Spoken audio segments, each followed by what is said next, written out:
తాకట్టులో ఉన్న బంగారాన్ని విడిపించి ఆ రోజు ఆన్లైన్ రేటుకే మేము కొంటాం. Sharma gold company.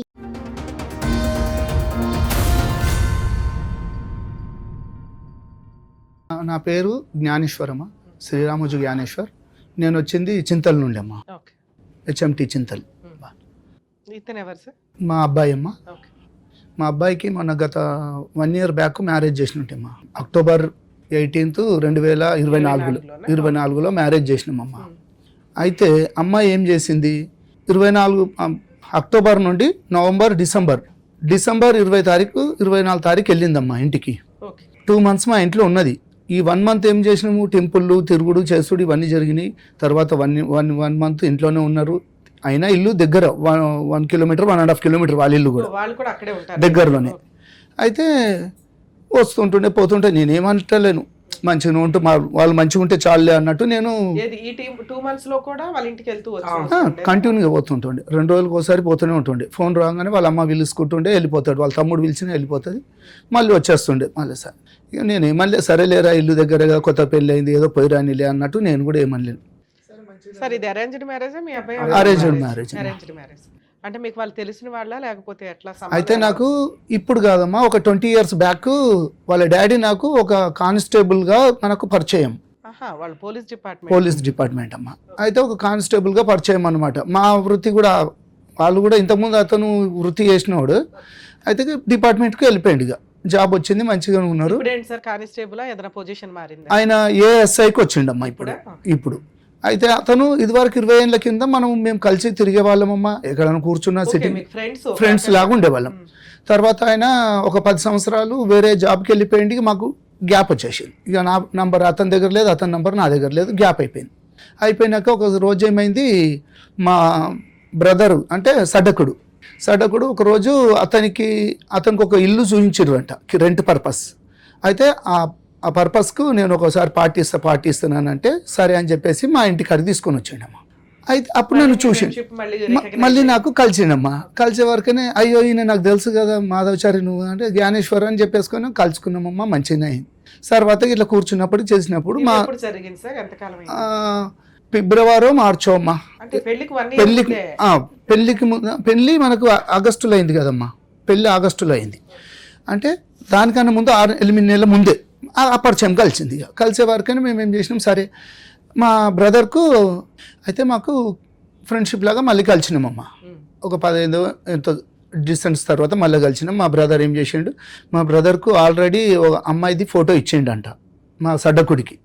అమ్మాయికి ఎవరైనా అబ్బాయి ఉంటే చూడు పోలీస్ డిపార్ట్మెంట్. ఇతను పోలీస్. ఒక అబ్బాయి ఒక అమ్మాయి అమ్మ. అమ్మాయి పెద్దది. నాకు ఒక అమ్మాయి ఒక అబ్బాయి, ఇద్దరు.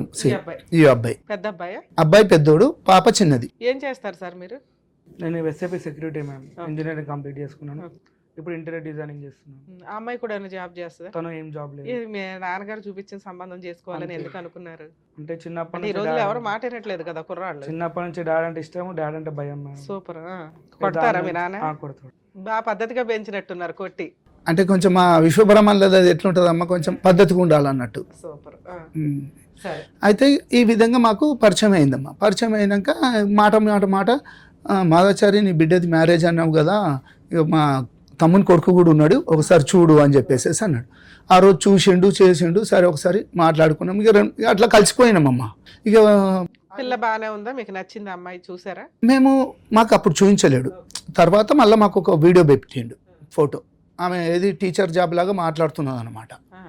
అయితే ఏం చేస్తారంటే టీచర్ అని చెప్పేసి అన్నారు. టీచర్ అంటే బాబు చదువుకున్నాడు, అమ్మాయి చదువుకున్నారు, చాలు వాళ్ళిద్దరు ఆనందంగా ఉంటే మాకు చాలులే.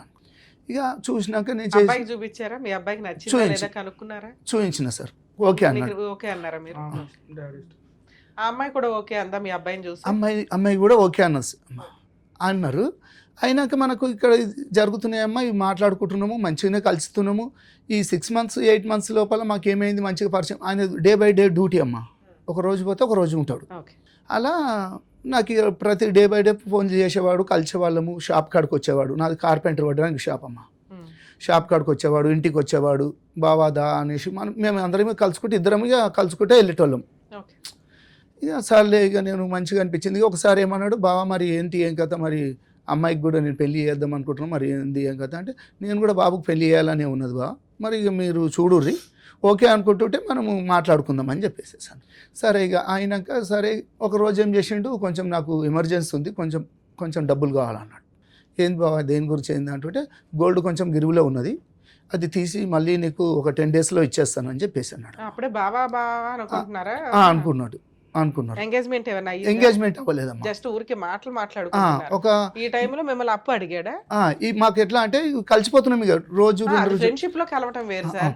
ఆడపిల్లని మీ ఇంటికి ఇద్దామని అనుకుంటున్నారు, ఆ మాటలు అయినాయా అవ్వలేదు అప్పటికి? ఏది అట్లా అయినాకనే నన్ను బావ అన్నాడు, ఒప్పుకుంటున్నారు మాట్లాడుకుంటున్నారు ఇద్దాము అన్నప్పుడు జోగ్గా బావాన్ని స్టార్ట్ అయ్యింది. ఆ టైంలో మిమ్మల్ని అప్పు అడిగాడమ్మా. అంటే నాకు ఏమన్నాడు అంటే గోల్డ్ కొంచెం అంత గిరివి ఉన్నది, పెళ్లి టైంకి ఇడిపించాలి వస్తుంది, అది నేను పెట్టి మళ్ళీ పెట్టేసి నీకు ఒక 10 daysలో నీకు రిటర్న్ చేసేస్తాను అన్నాడు. అంటే నేనన్నా అంతగానో డబ్బులు అంటే నా దగ్గర లేవు బావ, అది ఇది అంటే నువ్వు ఎట్లైనా ట్రై చేయి, నీ గురించి నాకు తెలుసు కదా, ఇంతగానో తిరుగుతున్నా చూస్తున్నా, నువ్వు ఒక ప్రొడ్యూసర్ లాగా సినిమా కూడా తీసినావు, అది ఇది అని చెప్పేసి అన్నాడు. సినిమా కూడా తీసారు? ఒక సినిమా కూడా తీసినాం. ఏది సముద్రుడు అమ్మా, సముద్రుడు మూవీ ఒకటి సినిమా తీసినాం, కొత్త హీరో సుమన్ లో కొంచెం ఇది ఉంటాడు. అయితే నేను మొత్తం నాకు 4 పార్ట్నర్స్ ఉంటాం అన్నమాట. నేను కొద్దిగా నా షేర్ కొంచెం అంత ఇచ్చినట్టు అట్లా కూడా లాస్ అయిపోయినానమ్మా. అదొక దగ్గర నాకు ఒక 50 లక్షల దాకా లాస్ పోయినా. అయితే ఆ సినిమా ఎప్పుడమ్మా అది 1920లో, అప్పుడు 21లోనేమో మొన్న ఒక 24లో రిలీజ్ అయిందమ్మా. అది 24ఏనా రిలీజ్? ఆ టైంలో మూవీని కూడా దొరకపోయి చూపించిన. సో మీరు ప్రొడ్యూసర్ రేంజ్ లో ఉన్నారు కాబట్టి కొంచెం గిట్టుబాటు అవుతుందిలే అనుకున్నాడు ఆయన కూడా. అది ఫైనాన్షియల్ గా మంచిగా ఉన్నాడు. అప్పు నాకు ఒక 5 lakhs అడిగిండమ్మా. ఇచ్చారా? 5 lakhs అడిగితే నేను ఫస్ట్ నా దగ్గర అంత డబ్బు లేదు బావ, నాకు దగ్గర ఒక 2 లక్షలు ఉన్నాయి బ్యాంక్, సినిమాకి పెట్టున్నారు ఆల్రెడీ పోయింది, అదంతా ఇది అయిపోయింది కదా అంటే నువ్వు ఎట్లన్నా చేసి ఇస్తావు, నువ్వు నాకు ఇది చేస్తావు అంటే నీకు 1 week 10 daysలోనే ఇస్తాను అంటే నేనేం చేసిన మా ఫ్రెండ్స్ వాళ్ళని కనుక్కొనేసేసి నా దగ్గర కొద్దిగా ఉండే అది ఇది చేసేసి ఆయనకు ఒక 5 లక్షలు, నేను ఒక 3 lakhs ఏమో మన బ్యాంకుకి ఇద్దరం పోయి ఉన్న 3 lakhs ఆయనకు ట్రాన్స్ఫర్ చేసిన, మళ్ళీ ఒక 2 లక్షలు క్యాష్ ఇచ్చిన. ఇవి తీసుకొని వెళ్ళి అదే రోజు బ్యాంకుకి వెళ్ళిండమ్మా. అది మా దగ్గరనే ఉంటుంది ఇండియన్ బ్యాంక్. ఆ బ్యాంకులో వెళ్ళిండ్రు, అబ్బాయి వాళ్ళ కొడుకు ఇద్దరు వెళ్ళిర్రు. నన్ను రమ్మన్నాడు, నేను రాను, మీదేముందో లావాదేవీలు ఏముందో చూసుకోరి, నేను కిందనే ఉంటానని చెప్పేసి కింద బయట కూర్చున్నానమ్మా. వాళ్ళు పోయిర్రు, ఒక గంట సేపు ఆడ ఏం జరిగిందో చేసుకున్నారు, వచ్చేసారు. వచ్చినాక మంచిగా కలిసినాం, పోయినాం. ఇక ఎప్పుడైనా ఎమర్జెన్సీ అంటుంటే బావ నాకు 50,000 ఈడ కొంచెం ప్రాబ్లం. నేను దగ్గర ఒక 8 lakhs కాకుండా ఇంకో 2-3 లక్షల దాకా అవి ఫోన్ పేలలో చేసినాం. ఫోన్ పేలో పెళ్లికి ముందు కొన్ని అయినాయమ్మా, 5 lakhs అయినాయి, మళ్ళీ కొన్ని అయినాయమ్మా ఫోన్ పే ద్వారా. అది నాకు డేట్లతో సహా మన ఫోన్ పేలో ఉన్నాయమ్మా. అయితే పెళ్లి అయిన తర్వాత అంటే పెళ్లికి ముందు అల్లుడు వాళ్ళ నాన్న దగ్గర నుంచి అప్పు తీసుకుంటూ వచ్చాడు, హ్యాండ్ లోన్ అని కానీ లేకపోతే ఫ్రెండ్షిప్. ఇక మంచిగానే మేము ఇద్దరము మంచిగా కూర్చునే వాళ్ళమమ్మ. వాళ్ళ ఇంటికి మేము పోయేవాళ్ళం, మా ఇంటికి మేము కూర్చునేటోళ్ళం, డ్రింక్ వేసేటోళ్ళం, చేసుకునేటోళ్ళం. వాళ్ళ ఇంటికి నేను పోయేటోని కూర్చుని పెట్టేటోళ్ళు, మా ఇంటికి వచ్చేటోళ్ళు, మేము కూర్చుని పెట్టేటోని. ఇట్లా మాకు ఇద్దరికి ఈ పరిచయాలు అయిపోయినాక ఇట్లా ఇచ్చుకుంటూ చేసిన. ఇక మళ్ళీ బొట్టు ఫంక్షన్ ఒకటి పెట్టుకున్నామమ్మ. బొట్టు ఫంక్షన్ పెట్టుకుంటే మేము ఏం చేసినాము, అమ్మాయికి ఒక రింగ్ ఇచ్చినాము. అయితే వాళ్ళు ఈవినింగ్ మా దగ్గరకు వచ్చేసి మీకు కూడా బొట్టు ఫంక్షన్, మేము కూడా మా అబ్బాయి అనుకున్నాను.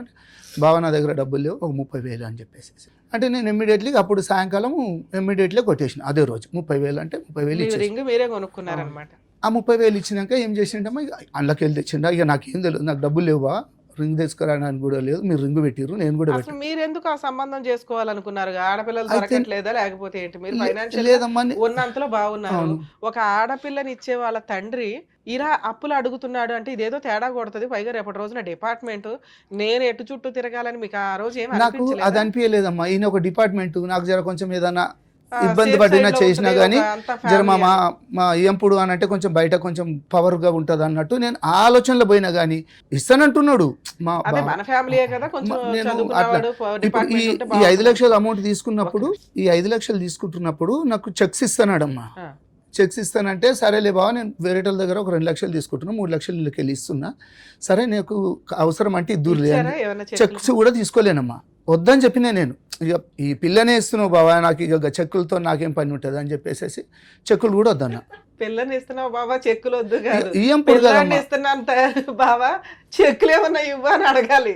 ఇక్కడ ఇస్తున్నది పిల్లాడిని అండి, మనం కాపాడుకోవాల్సిన పరిస్థితులు ఇప్పుడు పిల్లల మగపిల్లల విషయంలో ఇలా జరుగుతుందని నాకు తెలియదమ్మా. 1-2-3 పంచాయతీలకు దొరకపోయినుండి ఈయన మంచిగానే మాట్లాడుతుండే, ఏదన్నా ఉంటే ఇగో ఇది ఇది అని చెప్పేసి అంటే నాకు కూడా మంచిగా అనిపించింది. ఆడవాళ్ళకి తప్పు ఉంటే ఆడవాళ్ళకు చెప్తున్నాడు, మొగోళ్ళకి తప్పు ఉంటే మొగోళ్ళు అరే ఏదైనా మంచిగానే చెప్తున్నాడు కదా, న్యాయంగానే మాట్లాడుతున్నాడు అన్నట్టు నేను ఏం వద్దు అన్నారు. ఇది నేను వద్దన్నానమ్మా. చెక్స్ కూడా ఇస్తాను. పెళ్లి విషయం ఎట్లాగా ఏంటి, పెళ్లి ఎట్లా జరిగింది, పెట్టుకున్నారు పెళ్లి ఎట్లా జరిగింది అంటేనమ్మా, ఇవన్నీ జరుపుకుంటూ వచ్చినాయి. ఆయనకు అవసరానికి నేను ఇచ్చిన ఒకటి ఎంగేజ్మెంట్ చేసిర్రు సార్. బొట్టు ఫంక్షన్ లో ఉంగరాలకే మీ దగ్గర అప్పు తీసుకున్న వ్యక్తి పెళ్లిలో మరి మగపిల్లోడికి ఏమన్నా అయితే నాకేం చెప్పిండమ్మా, గోల్డ్ ఏమన్నా ఇవ్వలేడమ్మా. నేను డౌరీ ఏమన్నా ఉందా? యాక్చువల్లీ డౌరీ అనగానే పెళ్లి ఖర్చుల నిమిత్తం ఏమన్నా అట్లా ఉందా? ₹1 ఇచ్చింది లేదమ్మా. ఆయన నాకేం చేసిండంటే ఎంగేజ్మెంట్ అవుతుందమ్మా, ఎంగేజ్మెంట్ అవుతుంటే ముందే చెప్పిండు, ఒక రోజు 2 రోజుల ముందే చెప్పిండు, బాగా మళ్ళీ నువ్వు నన్ను ఆడ డబ్బులు అవి బంగారం అని అడగకు, నేను తర్వాత నీకు పెడతాను, నీకు ఇస్తాను, పెళ్లి వరకు నేను ఇష్టంతో ఎప్పుడన్నా కుదిరితే చేస్తా, పెళ్లి వరకు నేను చేసిస్తా.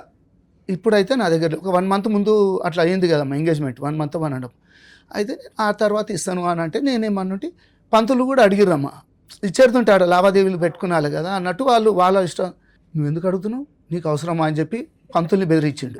బెదిరిస్తే నేనేమన్నంటే పంతులతో మాట్లాడుకున్నాం, మేమంతా సెటిల్ అయిపోయింది పంతులు, మాకు మీరేమి దీంట్లో ఏమి అడగకండి అని చెప్పేసేసాను. ఆయన కార్యక్రమం ఆయన చేసేసిండు అమ్మ. అయితే ఇక ఎంగేజ్మెంట్ అయిపోయిందమ్మా. ఎంగేజ్మెంట్ అయితే ఈ మాట కూడా చెప్పిండు, మా అమ్మాయి ఎవరు కాలు మొక్కదు, నువ్వు మళ్ళీ పెద్ద మనుషులను కూర్చుని పెట్టి మీ అన్నల్ని అక్కల్ని వదినలు పెట్టి కాలు మొక్కేమానవు, ఆమె మొక్కదు అన్నది. నేను సరేలే బావ అని చెప్పేసి దాన్ని కూడా ఒప్పుకున్నా. సరే కాలు మొక్కపోతే ఏముందిలే అని చెప్పేసి ఇక ఈ విధంగా మాకు మంచిగా కొంచెం ఆయన గురించి నాకు ఇది అనిపించి నేను సరే నేను అన్నిటికీ ఓకే ఓకే ఓకే అనుకుంటూ వచ్చిన. మీరు ఎంగేజ్మెంట్ నుంచి మ్యారేజ్ లోపు అమ్మాయితో మాట్లాడారా? మాట్లాడారు, బాగానే మాట్లాడుకునే వాళ్ళ ఇద్దరు. అంటే ఊరికే ఏదో టాపిక్ తీసుకుంటది, మా డాడీ మీకు 2 లక్షలు ఇవ్వాలా, మీకు కోట్లు ఇవ్వాలా, ఎందుకు అసలు ఆ టాపిక్ లేదు కదా మీ నాన్న దగ్గర. ఈమె తీసే టాపిక్ నాకు ఫోన్ చేస్తుంది, ఫోన్ చేసి రింగ్ పెట్టాం కదా అంటే అది మేము కొనుక్కున్నారు. ఇంకోటి ఎంగేజ్మెంట్ రోజు మేడం నాకు 2.5 grams ఫస్ట్ రింగ్ తీసుకొచ్చారు, అది రీపోయింది. అది రీపోయిన తర్వాత మళ్ళీ ఏం చేసి మళ్ళీ బంగారం షాప్ పోతే పైసలు కట్టాలని చెప్పేసి డాడీని పంపించాడు. డాడీ పోయి మళ్ళీ 13,500 రూపీస్ ఎక్స్ట్రా చేసుకొని నాకు ఇంకో రింగ్ తీసుకొచ్చాడు. నువ్వేం తీసుకొచ్చావు నాన్న, నువ్వు పెళ్ళి పెద్దవి, నువ్వు నాకు డాడీవి, నువ్వు వాళ్ళకి పల్లి చేస్తున్నావు ఏంటంటే పోనీ బేటా అని. సరే ఆయన ఫ్రెండ్షిప్ లో 2 వైపులా కలిపి చేసుకుంటున్నాడు అనుకుందాం. మీ ఇద్దరి మధ్య ఫ్రెండ్షిప్ అంటే ర్యాపో బాగానే ఉందా మీ వైఫ్ కి? నేను చెప్పాను 2-3 times చెప్తే వాళ్ళ ఇంట్లో కూడా చెప్పాను, ఇట్లా అమ్మాయి వద్దంటుంది, పెళ్లి మరి ఎందుకు చేస్తున్నారు వద్దందా? మరి ఆ మాట మీ నాన్నకి చెప్పాను. ఏం సార్ మా అమ్మాయి కొంచెం తేడాగానే మాట్లాడింది కదా స్టార్టింగ్ లోనే, జోక్గా కూడా అనరు పెళ్లి ఇష్టమేనా అని మిమ్మల్ని ఇందాక అడిగి ఏమన్నారు, ఇష్టమే మేడం అమ్మాయితో మాట్లాడాం స్టార్టింగ్ లో. అదే మళ్ళీ తర్వాత వీళ్ళు మాట్లాడుకున్నప్పుడు ఈ మాట అన్నారంట, ఈ మాట బాబుతో అన్నారు, మా మిస్సెస్ తో కూడా అన్నదంట. అనే వరకు నేను ఏం చేసిన, మా సడ్డకుడు ఉంటాడు కదా వాళ్ళ అక్కనే, వీళ్ళ అక్కయ్య భర్తని ఆయననే చూపించింది, మాట్లాడింది. అయితే వాళ్ళిద్దరిని పిలిపించి నేను ఇతనికి ఫోన్ చేసిన, ఏం బాబా ఇది ఏం పంచాది, ఏం లోలి, పెళ్ళే కాలేదు ఇప్పుడు ఏమో అంటున్నారు అంటుంటే, లేదు బాబా అట్లా ఏముండదు అని అంటే, నేను మా అన్నని మా వద్దని పిలిచి ఇట్లా అంటున్నదంట, మరి ఒకసారి తెలుసుకున్నాక మరి ఏదైనా ఎంగేజ్మెంట్ చేసుకుందాము అని అంటే, కాకముందు ఇది బొట్టు ఫంక్షన్ అయిపోయినాక ఎంగేజ్మెంట్ కాకముందు అయితే పోయినామమ్మా. నేను మా మిస్సెస్ వాళ్ళిద్దరు ఇంటికి వెళ్ళినాం, వాళ్ళ ఇంటికి వెళ్ళి మాట్లాడినాం. చూడు మరి మా భార్య అన్నది అనుజ్ఞ నువ్వు ఇట్లా ఫోన్ చేసి నాకు ఇష్టం లేదని చెప్పినావు, మరి ఎందుకన్నా అంటే వాళ్ళ డాడీ అన్నాడు, ఏమమ్మా అన్నవా అత్తయ్యతో అంటే, నేనన్నా నేనెందుకన్నా, నాకు డాడీ నా గురించి నీకు తెలుసు కదా, నేనెందుకంటానని చెప్పేసి మాట మలిపేసేసి మాట్లాడిందట. అప్పుడే మీ వైఫ్ కి మీ అబ్బాయికి ఒక డౌట్ రావాలిగా మీకు గానీ, ఇట్లా మన ముందు ఒక ఎందుకంటే నిజం మీకు తెలుసు అమ్మాయికి తెలుసు. అవును, మీ వైఫ్ వాళ్ళు విన్నారు, మీ అబ్బాయి కూడా విన్నాడు. వాళ్ళు అబద్ధం చెప్పరు, నాన్న ఇట్లా అంది పెళ్లి ఇష్టం లేదు అని. సో ఇంత అబద్ధం చెప్తుంది ఇప్పుడే ఈ అమ్మాయి, ఇదేమైనా కొంచెం తేడా వ్యవహారమా అని మీరు ఎందుకు స్టాప్ అవ్వలేదు? పైగా అన్ని అప్పులు అడుగుతున్నాడు మిమ్మల్ని. ఏంటంటే ఒక నమ్మినమ్మా ఆయనని. మెయిన్ రీజన్ అంటే మేడం ఇక్కడ డే బై డే తాగడం అయింది ఈయన డాడీకి, అతను మా మామయ్యకి. ఆయన ట్రాప్ చేశాడు, ఈయన ఆయన ట్రాప్ చేశాడు. ఇంకోటి ఏంటంటే మా చెల్లి వాళ్ళకి మామయ్య లేడు, వాళ్ళకి మామయ్య లేడు, సడ్డకుడు లేడు, ఇతనికి వియ్యంపులు లేడని చెప్పేసి నాకు వియ్యంపులు గట్టి దొరికిండని చెప్పేసి అదే డైలీ అంటే ఏమున్నా నాకు ఫోన్ చేస్తాడు, రాత్రిపూట ఫోన్ చేసి నేను చచ్చిపోతా ప్లీజ్ అది అంటే ఏమైంది మామ అంటే నాకు అర్జెంట్ 3 లక్షలు ట్రాన్స్ఫర్ అయ్యి అంటాడు. నేను ఎక్కడికి వెళ్తే వాళ్ళ మామ 3 లక్షలు నువ్వు జాబ్ చేసిన పైసలను సంపాదిస్తున్నావు అంటే నా పెళ్లి ఖర్చులు నేను గ్రాండ్గా చేసుకున్నాను మామ అంటే నాకు వచ్చి ఇట్లా ముద్దులు పెట్టిండు, అల్లుడు నువ్వు సూపర్ అల్లుడు అది అనేసి. ఎందుకు మామ నేను పోలీస్ అని ఒక ఫంక్షన్ హాల్కి వెళ్ళండి మేడం సత్యగౌర అనేసి. వెళ్ళిన తర్వాత 2,80,000 ఫైనల్ అని చెప్పిండు అమౌంట్. వాళ్ళు ఏం చేసారు ఇట్లనే అల్లుడు ప్లీజ్ రిక్వెస్ట్ చేస్తున్నాను ఆగండి మామనే. అంటే మీ నాన్నకి తెలిసి నీ దగ్గర డబ్బులు అడుగుతాడా తెలియకుండా? మీ దగ్గర మీ ఏటీఎం కార్డు, ఆయన దగ్గర ఆయన ఏటీఎం కార్డు. నాకు ఇట్లా ఫోన్ చేసుకుంటా కూర్చొని ఇట్లా మాట్లాడు ఫంక్షన్ హాల్ అంటే నేను అటు ఇటు కొద్దిగా ఇన్ఫ్లుయెన్స్ వాడుకొని 1.5 lakhsకి ఫంక్షన్ హాల్ ఫైల్ చేసిన. అబ్బా బంగారం అల్లుడు నువ్వు ఒక్క ఫోన్ చేయాలి. ఇప్పుడు మీ నాన్న ఉద్దేశం ఏంటో తెలుసా? మీ మామగారు డిపార్ట్మెంట్ ఎక్కడికి వెళ్ళినా ఇలా వెళ్ళి నుంచోవచ్చు, ఫంక్షన్ హాల్ డబ్బులు కూడా తగ్గుతాయి అందులో. కానీ ఆయన వెళ్ళి రికమెండ్ చేసుకున్న దానికంటే కూడా మీరు వెళ్ళి రికమెండ్ చేసుకుని తక్కువ చేశారు. నేను రికమెండ్ కూడా చేయలేము, జస్ట్ ఓనర్కి వెళ్ళేసి డైరెక్ట్ మాట్లాడడం వల్ల డైరెక్ట్ ఓనర్కి కాల్ చేసిన. అన్న అది నా పెళ్ళి అన్న అంటే అయ్యా తమ్ముడు నీ పెళ్ళ, సరే 1.5 lakh ఇచ్చేసాను లాస్ట్ అనేసి. ఓ అల్లుడు నువ్వు సూపర్ అల్లుడు నీ కాలు మొక్కేస్తాను అంటే వచ్చిండు, ఇంటికి వచ్చిండు బావా నీ కొడుకు సూపర్ అది అని చెప్పాడు. నెంబర్ ఆఫ్ మళ్ళీ బాటిల్ పట్టుకున్నాడు, మళ్ళీ స్టార్ట్ మళ్ళీ దిగ్విజయంగా అయిపోయిన తర్వాత కొన్ని రోజులకి ఇట్లా అన్న డాడీ జర తేడా కొడుతారు. ఇంకోటి ఏంటంటే అదే పెళ్లి మండపంలో నాకు కాలర్ బట్టి గుంజేసిండు, ఏమైంది లేట్ వచ్చినావు అనేసి. నాకు వద్దు నాన్న పెళ్లి మండపంలో నేను ఏడ్చిన వెళ్ళిపోదాం పెళ్లి రోజు ఇట్లా గుంజేసిండు మ్యామ్. ఎందుకు అప్పటిదాకా యాక్చువల్లీ ముహూర్తం మేము level 55కి ఉంది. ఇట్లా వాళ్ళ ఇంటికి వచ్చి నాకు ఇలా ఆరతి పెట్టి తీసుకెళ్ళాలి కదా, నాకు లేవు అట్లా నాకు పద్ధతి లేవు, రమ్మన్నప్పుడు రావాలి టైంకి అంటే అదేంది అని చెప్పేసి అంటే నన్ను వేరే కార్లో పంపించారు. మీరంతా ఒకే వైపుగా ట్రెడిషన్ ఆ ఏరియాలో ఎలా ఉంటుంది, మీ క్యాస్ట్ లో ఎలా ఉంటుందో అలా ఫాలో అవ్వాలి కదా, మీకుండి వాళ్ళకి లేకపోవడం ఏంటి? వీళ్ళు ఇట్లా చెప్తారు. అయితే నేను ఒక కార్లో వచ్చేసిన, డాడీ వాళ్ళు ఇంకా కార్లో ఉంటే నేను ఏమన్నా ఆగండి మామ మా డాడీ వాళ్ళు ఇష్టంగా నేను లోపలికి వస్తా అంటే మీ డాడీ వాళ్ళు దాన్ని గుంజేసిండు. గుంజగానే నేను ఏడ్చిన పెళ్లి మండపం నాకు వద్దు నాన్న నాకు భయం అవుతుంది నేను చేసుకోను అంటే మమ్మీ డాడీ ఫుల్ ఏడ్చినాం ఇద్దరం. డాడీ ఏం చేసిండు లేదు తప్పదు అని ఫటాఫట్ పెళ్లి మండపంలో చేపించేసాడు. అప్పటికి నా క్రౌడ్ చాలా పెద్దది, నేను నా చెల్లె పెళ్ళి నేను నాకు ఫుల్ గ్రాండ్ చేసిన, నా ఇస్తుంటా అని చెప్పి డాడీకి కూడా తెలియదు నేను ఖర్చు ఏం పెట్టినా తెలియదు. భారత్ ఇవన్నీ చాలా పెద్ద. నేను ఓవరాల్ నాకు ఖర్చు 8 lakhs వచ్చింది మేడం. నాది అంటే నా వీడియోస్ ఉన్నాయి మీకు కొద్దిగా ఇచ్చి పెడతా. వాళ్ళు కూడా వచ్చి నా కాలు మొక్కిరు, అబ్బా ఇంత పెద్ద గ్రాండ్గా చేసినావు భరత్ అంటే ఇట్లా పోల్ లైటింగ్ ఉంటాయి కదా మేము పెద్దవి అవన్నీ పెట్టి డాడీ కూడా తెలియదు అవన్నీ అంతగా గ్రాండ్గా చేసుకున్నా. ప్రీ వెడ్డింగ్ చేసుకున్నాను. ప్రీ వెడ్డింగ్ కూడా నేను ఏం ఖర్చు పెట్టినా అడగలేదు నాకు. అంటే వీళ్ళిద్దరే డైలీ తాగుడు అది దేనికి చేసుకుంటున్నావు ప్రీ వెడ్డింగ్ అట్లా ఏం లేదు. ఫోటోగ్రాఫర్ ఇవన్నీ పెద్ద తీసుకున్నాను, అన్నీ చేసుకున్నాను. పెళ్ళైన 2 రోజులకి లొల్లి స్టార్ట్. ఫస్ట్ నైట్లు జరిగినాయి అర్థం కాలేదు. కోఆపరేట్ చేసిందా ఫిజికల్గా? కొద్దిగా ఫస్ట్ స్టార్ట్ చేసింది, అందులో ఏడవడం స్టార్ట్ చేసింది. నేను బండల మీద వండుకుంటాను, వచ్చి చెప్పాను ఇంట్లో నాన్న పిల్ల ఇట్లా చేస్తుంది సైకో చేస్తుందా అంటే అదు ఏమంటారు ఇట్లా అవుతుందని చెప్పారు. దాని తర్వాత చూసుకున్నా అటు ఇటు ఫుల్ టార్చర్ పెట్టేస్తాడు. నాకు ఫోన్ చేస్తాడు, హలో ఎడునో అంటాడు. చెప్పండి మా అంటే అల్లుడు అని రెస్పెక్ట్ ఉంటుంది, అయిపోయింది. ఎడునో ఇంట్లో చికెన్ వండిపోయిస్తాం దా తినడానికి రా అంటాడు. అరే ఇదేంది మన డాడీ ఇట్లా పిలుస్తుండు అంటే వాళ్ళకి పద్ధతి అంటాడు. అరే పద్ధతి ఒక అల్లుడిని నేను ఇంటికి కోసం నాకు వాల్యూ అంటే వచ్చినావా నమస్తే కూర్చో అంటాడు ఇంటికి పోతే. మళ్ళీ ఇంకొకటి కొత్త పెళ్ళి అయింది మేడం, ఒక రూమ్ అని ఇయ్యాడు మేడం. ఆమె వాళ్ళ వండుకుంటుంది, నన్ను ఇంకో ఈ రూమ్లో వండి పెడతారు. వాళ్ళిద్దరు కొత్త పెళ్ళి అని చెప్పేసి వాళ్ళిద్దరు ఆ రూమ్లో ఉంటారు. నేను వాళ్ళ ఇంటికి పోతలే అంతే కదా. నేను చేసిన ఏంది నాన్న ఈ కర్మ, నాకు ఇంత మంచి లైఫ్ నాకు నాశనం చేసిన, నన్ను వద్దొద్దన్న కూడా ఆగలేవు నువ్వు అంటే ఏమన్నా మంచోడు అనుకున్నా. ఇక రాత్రి పూట 1 o'clock 2 o'clock వీళ్ళు ఫోన్ చేసి నాకు అర్జెంట్ 1,00,000 రూపాయలు, నాకు అర్జెంట్ 30,000 అంటాడు. అది ఊరికే పైసలు అడుగుతుండు. మ్యారేజ్ అయిన తర్వాత ఏమన్నా మీరు ఇచ్చారా మీ నాన్నకి తెలియకుండా? నేను ఇవ్వలేము, నేను ఏమన్నా డాడీకి చెప్పేస్తాను. మీ నాన్నకి తెలిసి ఎంత ఇచ్చారు? నేను అంతే డాడీ అమౌంట్ తీసుకొచ్చి మళ్ళీ ఇచ్చేస్తాను అంతే. అంటే నా పేరు చెప్తాడు డాడీ కొడుకు దగ్గర. సరే అమ్మాయి ఎప్పటిదాకా మీతో కాపురం చేస్తుంది? October 18th పెళ్ళి అయింది. అటు ఇటు పోయేసరికి December 17th రోజుకి December 15th నుంచి ఆమె కడుపున వస్తుందని చెప్పారు మేడం. అయితే నేను ఇంట్లో అయిపోయి నేను ఆఫీస్కి వెళ్ళిపోయినా, హాస్పిటల్కి తీసుకెళ్ళినా. మమ్మీ తీసుకెళ్ళిన తర్వాత ప్రెగ్నెంట్ కన్ఫర్మేషన్ వచ్చింది. వాళ్ళు ఏం చేశారు అంటే రాలేరు మేడం, వస్తున్నా రాలేరు. నాకు కన్ఫర్మేషన్ ప్రెగ్నెన్సీ కన్ఫర్మేషన్ అయింది. ఆమెకి అప్పుడు డేట్ రాలేనప్పుడు వచ్చింది, డిసెంబర్లో అయింది. అయితే నేనేం చేసినా నేను వాళ్ళకి ఫోన్ చేసుకున్నా, మామయ్య మీరు తాత అవుతారు అనేసి. హ్యాపీ లేదు వాళ్ళకి ఫేస్, అర్థమైంది. నేను ఒకటే మాట, నేను వాళ్ళ ఇంటికి పంపా డాడీ అనేసి అన్న. లేదు పద్ధతి ఉంటుంది, వాళ్ళ ఇంటికి పంపాలంటే ఆ బాధ వాళ్ళకి ఏమైనా అయితే నువ్వే బాధ తీసుకుంటావు డాడీ అనేసి అన్న. డిసెంబర్ 25th రోజు వాళ్ళ ఇంటికి వెళ్ళింది మేడం. వస్తలేదు, నేను ఫోన్ చేసి వస్తలేదు. కరెక్ట్ మళ్ళీ జనవరి 7th 8th రోజు నాకు ఫోన్ చేసి ఇట్లా హార్ట్ బీట్ లేదు, నువ్వు ఎవరు చెప్పకు అని చెప్పేసి వాళ్ళ ఇంట్లో ఫోన్ చేసి. నేను హైటెక్ సిటీ రోడ్ మధ్యలో ఉండేసి నేను ఏడ్చుకుంటా మా డాడీకి ఫోన్ తిట్టేసిన, నువ్వు ఎట్లా డాడీ అయినా నాకు తండ్రి. సరే మీరు కూడా వెళ్ళి మెడికల్ గా నేను వస్తాను మావయ్య అని వెళ్ళి చూడొచ్చు కదా, వెళ్ళినా నిజంగా వీళ్ళు చెప్తున్నది నిజమా కాదా అని. వెళ్తేనే నన్ను ఊకేసారు మేడం హాస్పిటల్ నుంచి. ఎందుకని? ఆ హాస్పిటల్ నుంచి నేను అడిగిన రీజన్, అంటే ఒక రీజన్ ఉంటుంది కదా, అవును ఎందుకు పోయిందో రీజన్ ఉంటుంది. ఇప్పుడు చికెన్ తిన్నందుకు పోయిందా అని, హార్మోన్స్ వల్ల. లేదు ఈ టైంలో హార్ట్ బీట్ లేదని చెప్పి నన్ను డోర్ పెట్టేసి వెళ్ళిపోయింది డాక్టర్. ఆయన మ్యాన్ప్లేట్ చేసిండు డాక్టర్ని నీలోఫర్ హాస్పిటల్లో. నేను పొద్దున్న రమ్మా 10 o'clock రమ్మంటే 10 o'clock రెడీ వెళ్తున్నా. ఆ రిపోర్ట్స్ తీసుకొని మీరు సెకండ్ ఒపీనియన్కి వెళ్తే తెలుస్తుంది కదా. నేను అడిగినా మ్యామ్ రిపోర్ట్స్ కూడా ఇవ్వలేరు.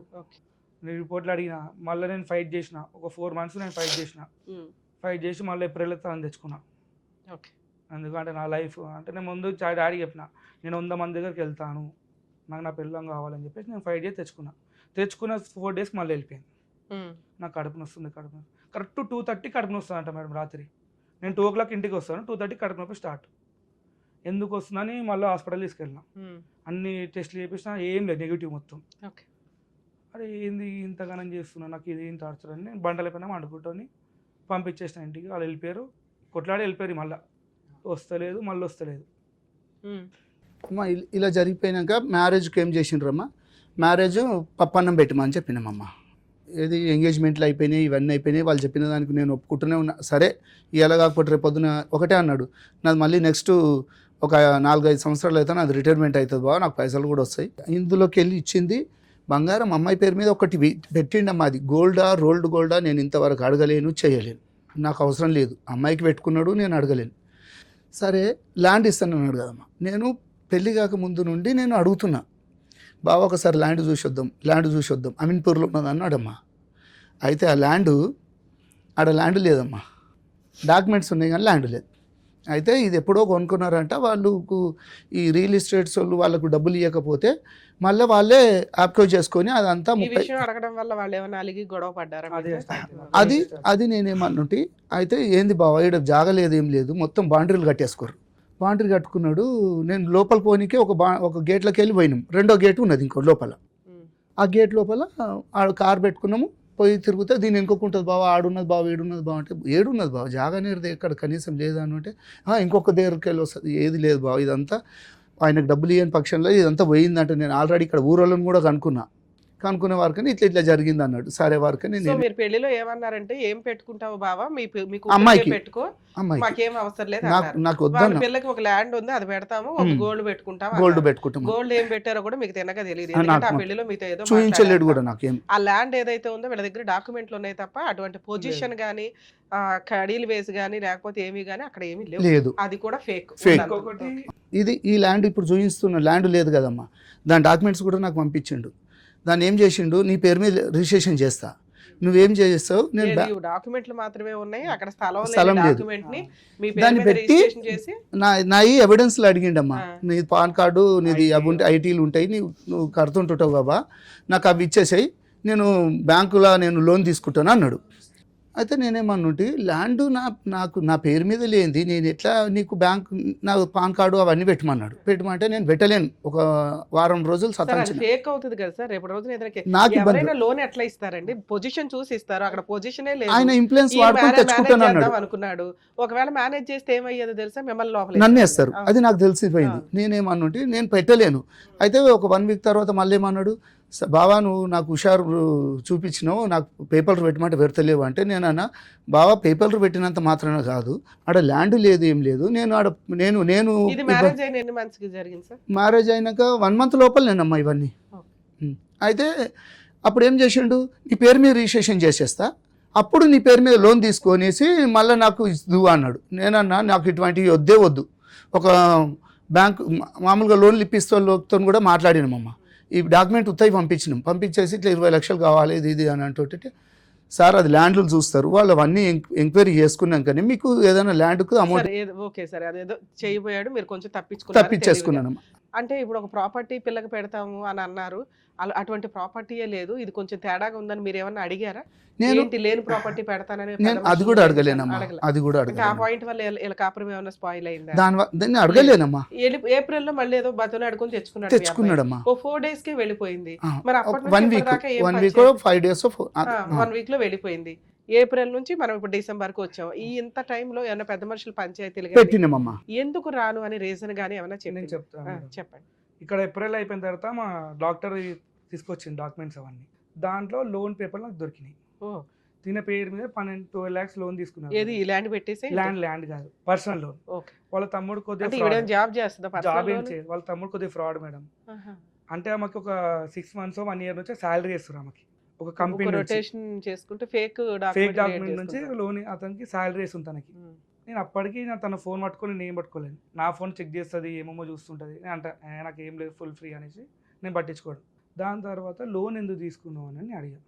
నువ్వు ఎవడరా అంటున్నాను ఫోన్ చేసి. నువ్వు ఎవడరా అంటే మామ నేను హస్బెండ్ని, నాకు తెలియకుండా నువ్వు ఎవరు లోన్ తీసుకొని నేను తిట్టేసినాను. తిట్టాను. వాళ్ళ ఇన్స్టాల్మెంట్ ఎవరు కడుతున్నారు? వాళ్ళే కడుతున్నారు. వాళ్ళ తమ్ముడు ఫోన్ చేసి నువ్వు ఎవడు బా నువ్వు కడుతున్నావు మా అక్క మీద లోన్ అంటే, అరే దొంగలకి ఎందుకు తీసుకోర్రా ఫ్రాడ్, ఒక హస్బెండ్ తెలియకుండా తీసుకుంటావు అని అడిగాను. అంటే నువ్వు ఎవడు అని తిట్టింది.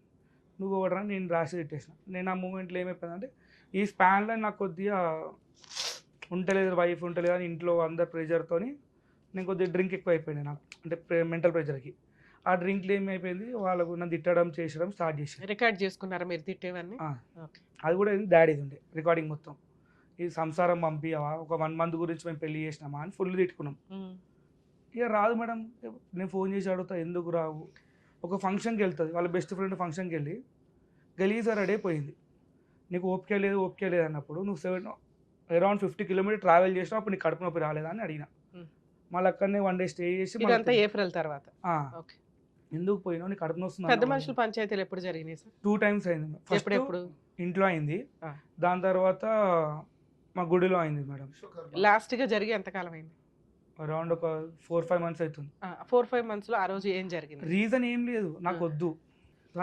వద్దు అంటే ఒక మగపిల్లని పెళ్లి చేసుకొని బాగా అకౌంట్ లో డబ్బులు తీసేసుకొని వద్దు అనడానికి రీజన్ అంటే మీరు డౌరీ హెరాస్మెంట్ చేశారా, ఫిజికల్ హెరాస్మెంట్ చేశారా, బూతులు తిట్టారా, ఇంకా కట్నాలు తెమ్మని హెరాస్ చేశారా? వీటిలో ఏదో కాన్సెప్ట్ ఏంటంటే నేనంట వాళ్ళకి ఫోన్ చేసి నేను వాళ్ళకి ఏమన్నా అంటే మామ ఊకే అమ్మాయి వస్తలేదు నా ఇంటికి, నాకు ఇల్లు ఇప్పాను మామ, నేను మీతో ఇల్లు రికం వచ్చేస్తా అని చెప్పి చెప్పేసిన. ఆ మాటను పట్టుకొని ఏం చేశారు అంటే వీళ్ళు ఇల్లు అడుగుతున్నారా, వీళ్ళ మా డాడీ రిటైర్మెంట్ పైసలకి వీళ్ళ అడుగుతున్నాడు అని చెప్పి చెప్పాను. ఆ అన్న మాట ఎందుకంటే అయినా 1 yearలో తిప్పి కొడతాం 1 month ఉంది మేడం, నేను ఇక్కడ ఉండాలి. ఇప్పుడు నేను 4 గోడలు అయితే ఉండలేను. ఒకప్పుడు సింగిల్ అంటే నేను బతికేటోని, నా బయట 100 మంది అడుగుతున్నారు ఏది మేంద్రా, మా చెల్లి ఏది, మా వదిన ఏది, మా పిన్ని ఏది, మా అత్త ఏది అంటే ఏం చెప్పుకోవాలి. ఆ విషయంలో నేను ఉన్నా. దాని తర్వాత ఈమె ఏం చేసింది, నీ చైన్ బాగుందని చెప్పి చైన్ మెడలకి వెళ్ళి చైన్ తీసుకొని ఆమె మెడలు వేసుకుంది. ఏమండి ఇలా రింగు పెట్టుకోవాలా అంటే, సరే పెట్టుకో, నీకు సైజ్ సరిపోదా అంటే, నాకు ఈ బొటనవేలకు వస్తా అనేసి నా ఎంగేజ్మెంట్ రింగ్ ఆమె పెట్టుకుంది. ఎందుకు పెట్టుకుంటున్నావు ఇవన్నీ అంటే, తెల్లారి కథం వెళ్ళిపోయింది మేడం. 2 days వెళ్ళిపోయింది. వెళ్ళిపోయిన తర్వాత ఏమంటారు, నేను ఫోన్ చేసిన నా తీసుకుపోయినావు అంటే, మా డాడీ పెట్టినా అంటది. అరే మీ డాడీ ఎందుకు పెట్టింది, మా పైసలు అవి నేను కొనుక్కుని, నువ్వు నా బంగారం తీసుకొని నువ్వు అన్నిట్లో నాశనం చేస్తున్నావు ఏందని నాకు మా డాడీ ఫుల్ క్లాసెస్ అని. ఇద్దరు తెరువైన బకరాలు కూర్చున్నారు నా ముందు. ఇద్దరం కొట్టుకున్నాం, తిట్టుకున్నాం, చేసుకున్నాం. డాడీ ఇంత మోసం చేస్తున్నావు, నువ్వు ఇంతగానం ఏం చేసినావు అంటే ఇన్లేడు. ఫైనల్ గా ఏంటి సార్ ఇక్కడ దాకా రావడానికి రీజన్? మ్యామ్ అది ఏంటంటే మ్యామ్, నాకు మా పైన ఇష్టమైన FIR రాశారు మేడం. కేసు రిజిస్టర్ అయింది. ఎప్పుడు ఎక్కడ? జీడిమెట్ల PS లో రిజిస్టర్ అయింది. మా కౌన్సిలింగ్ కూడా అయింది మేడం. మా ఇద్దరు కౌన్సిలింగ్ అవుతుంది. మా ఇద్దరు కౌన్సిలింగ్ అయింది. అమ్మాయి రీజన్ చెప్తలేదు ఎందుకు వద్దు మీ హస్బెండ్ అంటే. ఇద్దరు టూ టైమ్స్ కౌన్సిలింగ్, 2 times కూడా నాకు వద్దు అని చెప్తున్నా కానీ రీజన్ చెప్తలేదు పర్టికులర్. నేను చెప్పేసినాను వస్తే నేను సంసారం చేసుకుంటా, అది మీ ఇష్టం అని చెప్పేసి నేను వచ్చేసిన బయటికి. అయితే దాని తర్వాత అక్కడ 2-3 కౌన్సిలింగ్స్ జరుగుతాయి. ఏమంది కౌన్సిలింగ్ లో ఏం చెప్పట్లా? కౌన్సిలింగ్ పెట్టారు కేటు? నా పేరు మీద, మమ్మీ పేరు మీద, డాడీ పేరు మీద, చెల్లి పేరు మీద. అన్మ్యారీడ్ అమ్మాయి పేరు మీద. చెల్లి పేరు మీద ఎందుకు పెట్టారంటే, మీ సిస్టర్ మ్యారేజ్ అయింది, తనకు బాబు. ఎక్కడ ఉంటది? బోరబండ. మీకంటే ముందు మ్యారేజ్ అయిందా? నాకంటే ముందు 4 years అవుతుందమ్మా. 22లో అయింది. అంటే ఏమేమి పెట్టిరంటే, నేనంట మాకు రోజు టార్చర్ పెట్టి మిగతా కట్నం తీసుకురా, మిగతా బంగారం తీసుకురా. మిగతా ఓకే, అసలు ఎంత ఇచ్చారంట? అసలు ఏం లేదు, అక్కడ ఏదో రాసుంటారు వాళ్ళ డాడీ. అసలు ఎంత రాశారంటే 10 lakhs క్యాష్ రాశారు, 20 lakhs గోల్డ్ రాశారు, 20 తులాలు గోల్డ్ రాశారు, సిల్వర్, అలా బట్టలు ఏమేమో రాశారు మేడం. అవి ఏం లేవు, నా దగ్గర ప్రూఫ్ అని చెప్పేసి నేను సబ్మిట్ చేసిన.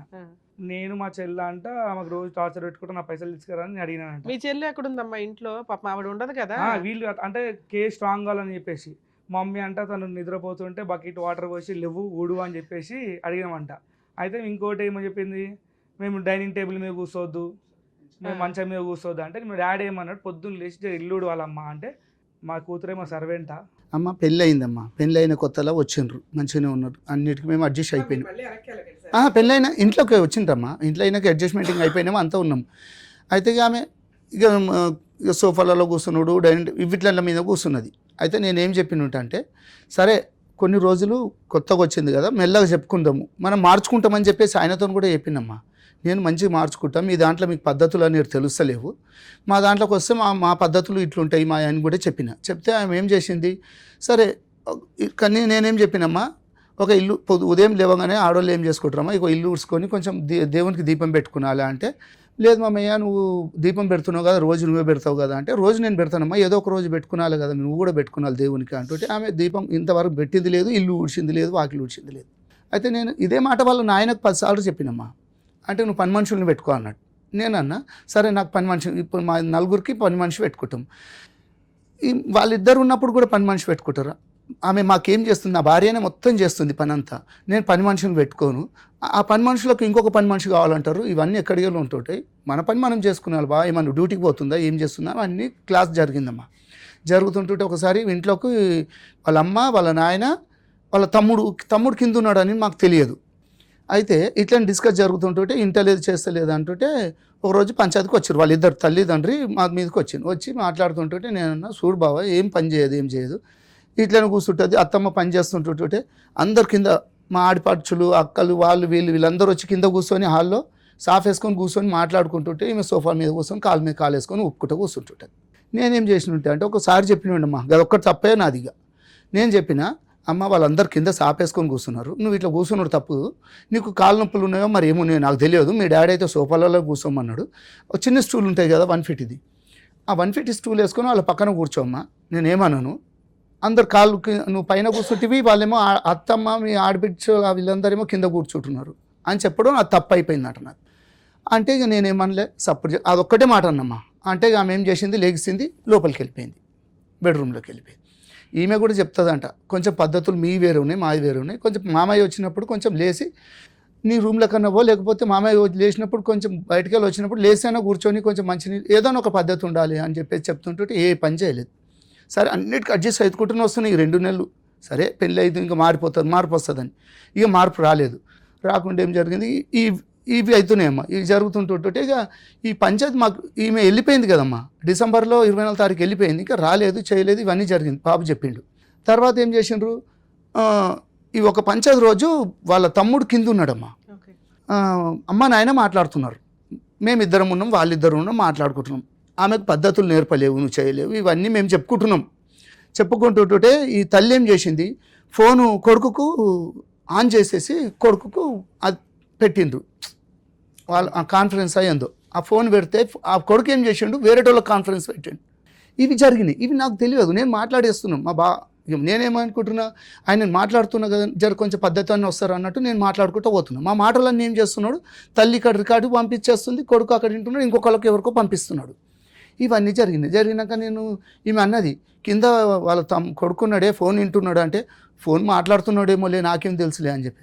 అయితే నేను ఒకసారి పోయి ఆ చూసే వరకు కింద ఇదంతా నడుస్తుందమ్మా, నడుస్తుంటుంటే నేను ఒకటే చెప్పేసిన, చూడమ్మా ఫోన్లు అట్లా పెట్టేసేసి ఇట్లా వినిపించుడు తప్పు, నువ్వు పెద్దదానివి, నీ కొడుకుకి వినిపిస్తున్నావు, నీ కొడుకు పోయి ఇంకొకళ్ళకి వినిపిస్తుండే, ఈ కాన్ఫరెన్స్లు దేని గురించి పెడుతున్నారు మీరు అంటే, మమ్మల్ని మనం చేద్దామని ఆశ అని చెప్పేసి నేను అదే రోజు అడిగితే వాడు అతను పైకి వచ్చిండమ్మా, పైకి వచ్చేసి ఏం డాడీ మీది ఎప్పటికి ఇదేనా, పంచాయతీలు లొల్లి లేనా, పెళ్ళి ఎన్ని రోజులు అయింది అది ఇది అని చెప్పేసి అంటే, నేను 23 చిన్నవాడు. అయితే నువ్వు ఎందుకు ఇట్లా మొత్తం ఇట్లా రుబాబ్గా వచ్చేసిండమ్మా, ఒక గుండాయిజం లాగా ఉంటాడు అతను మనిషిని. అంటే నేను అతనితోనే మాట్లాడలేదు. ఒకసారి మా మిస్సెస్ని తిట్టిపాడేసిండు, అప్పటి నుండి నేను అతనితో మాట్లాడా, అతను కూడా చెప్పిన, వాళ్ళ డాడీకి కూడా చెప్పిన. అతను మాటలు తిప్పి కొడితే 2 months మ్యారిటల్ రిలేషన్ లో ఇంత గొడవలు చేసిండ్రమ్మా. ఏమి అన్నిటి కొత్తుకుంటూ పోయినా నేను వద్దు వద్దు వద్దు వద్దు అనేసి. ఇంతవరకు నేను అయినా ఇప్పటికి ఓపికతోనే ఉన్నానమ్మా. సార్ ఇప్పుడు మీకు కోడలు కావాలా? నేను కావాలని చెప్తున్నాను, కావాలని చెప్తున్నానమ్మా. స్టేషన్ లో కేసు ఎఫ్ఐఆర్ అయిందా? ఎఫ్ఐఆర్ ఎట్లా చేసిర్రు? బెయిల్ ఇచ్చారా? స్టేషన్ బెయిల్ అయితే ఏం లేదు. ఎఫ్ఐఆర్ అయిందమ్మా, అంతవరకే వచ్చింది. అయితే మాకేం జరిగింది, ఒకసారి కౌన్సిలింగ్ జరిగింది కదమ్మా, అక్కడ కూడా 30 మందిని పెద్ద మనుషుల్ని పెట్టుకున్నామమ్మా. ఒక వాళ్ళ బాబాయ్ వాళ్ళు ఒక లాయర్లు వాళ్ళు కూడా వచ్చిర్రు. అయితే మనకు మా నుండి నేను కులపొల్లని, తర్వాత మా కజలని, వీళ్ళు మాదొక 20 మంది, మేము వాళ్ళు 30 మంది వచ్చినామమ్మ. వచ్చి ఒక టెంపుల్లోని కూర్చున్నాం, మేడ గొడవలు అయితే చేస్తాయి అన్నట్టు. అయితే కుర్రోడు ఏం చేసిండు, ఆల్రెడీ కొంతమందిని బయట పెట్టుకున్నాడు. ఇక మేము అవన్నీ మాకు వద్దులే అనేసి మా అదేదో మాట్లాడుకుంటాం, మేము ఇది చేసుకుంటాం. అమ్మాయి కావాలని చెప్పేసి మేము అందరం 11 గంటలకు మాకు టైం చెప్పిండమ్మా. 1:30కు వచ్చారు వాళ్ళు. మాకు ఆకలి అయిపోతుంది, వాళ్ళు తినేసి మెల్లగా వచ్చారు. 1:30 ఒక టైం చెప్పారు, ఒక టైంకి వచ్చారు. అయినా నేను ఓపికతో అందరం బిస్కెట్లు తిన్నాం, కూర్చున్నాం. అయితే మాట్లాడుతూ పెద్ద మనుషులు మాట్లాడుతుంటే కొడుకు తండ్రి ఇంతమంది ఉన్నామమ్మా. పిల్లగాడు నా కొడుకు మీదకి ఏం రా లంజోడక ఏమో మాట్లాడుతున్నావు అని చెప్పేసుకుంటే పైకి వచ్చేసేసి. పెద్ద మనుషులు పంచాయతీ ఇంతమంది ఉన్నారు, 30 మంది ఉన్నారు. నాకు అప్పుడు ఆవేశం ఆగలేదమ్మా.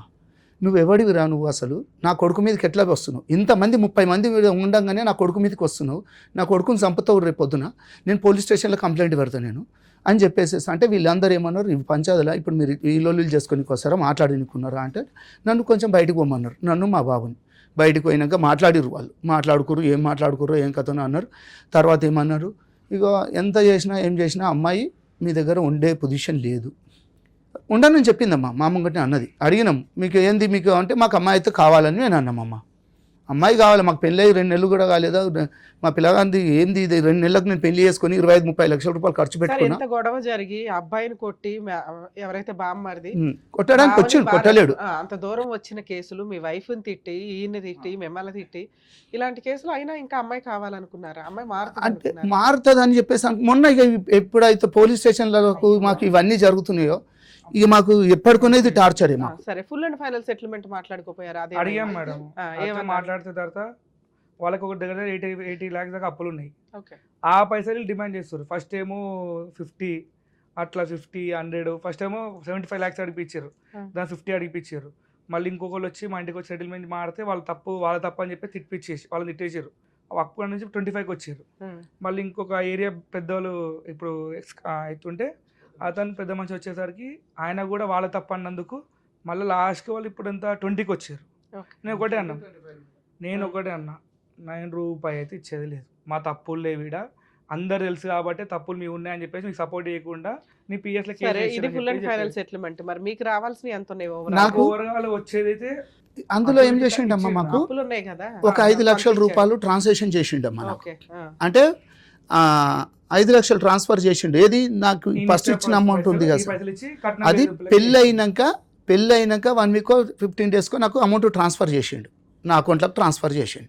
నేనేమన్నా అంటే, చూడు బావ ఇది నాకు ఇచ్చింది, నేను ఇచ్చిన అమౌంట్కు నువ్వు ట్రాన్స్ఫర్ చేసారు అని మీరు అనుకుంటే అట్లా వాళ్ళే ఉద్దేశంతో ఇచ్చారు, అది అడగాలి. నేను అదే అడిగినమ్మా. అది అడిగితే ఆయన ఏమంటాడు, నీ పైసలు నేను తర్వాత ఇస్తా, ముందైతే ఇవి పెట్టుకోను. ఆయన దృష్టిలో మీ దృష్టిలో క్లారిటీ వచ్చేసింది ఏమని, ఇదైతే ఫస్ట్ ఉంచుకో, దీనికి అప్పుకి సంబంధం లేదు, అవి తర్వాత ఇస్తాను, ఇవి పెళ్లి ఖర్చులకు ఉంచు అన్నట్లే చెప్పాను అన్నాడు. అంటే నేనేమన్నుంటి, అయితే ఇది జరిగింది కదమ్మా, పెళ్ళి అయిపోయినాక ఇవి పంపించి నేను ఊరుకున్నా. మామూలుగా మళ్ళీ ఇంకా కొన్ని డబ్బులు అడుగుతుంటే అవి డేట్లతో సహా నేను నా దగ్గర అవి ఇచ్చుకుంటూ వచ్చినట్టు. ఒక రోజు ఏం చేసిండు అంటే, లాస్ట్ ఫైనల్ పేమెంట్ అమ్మ ఇది ఒక 1,50,000 కావాలని చెప్పేసి కూర్చున్నాడు.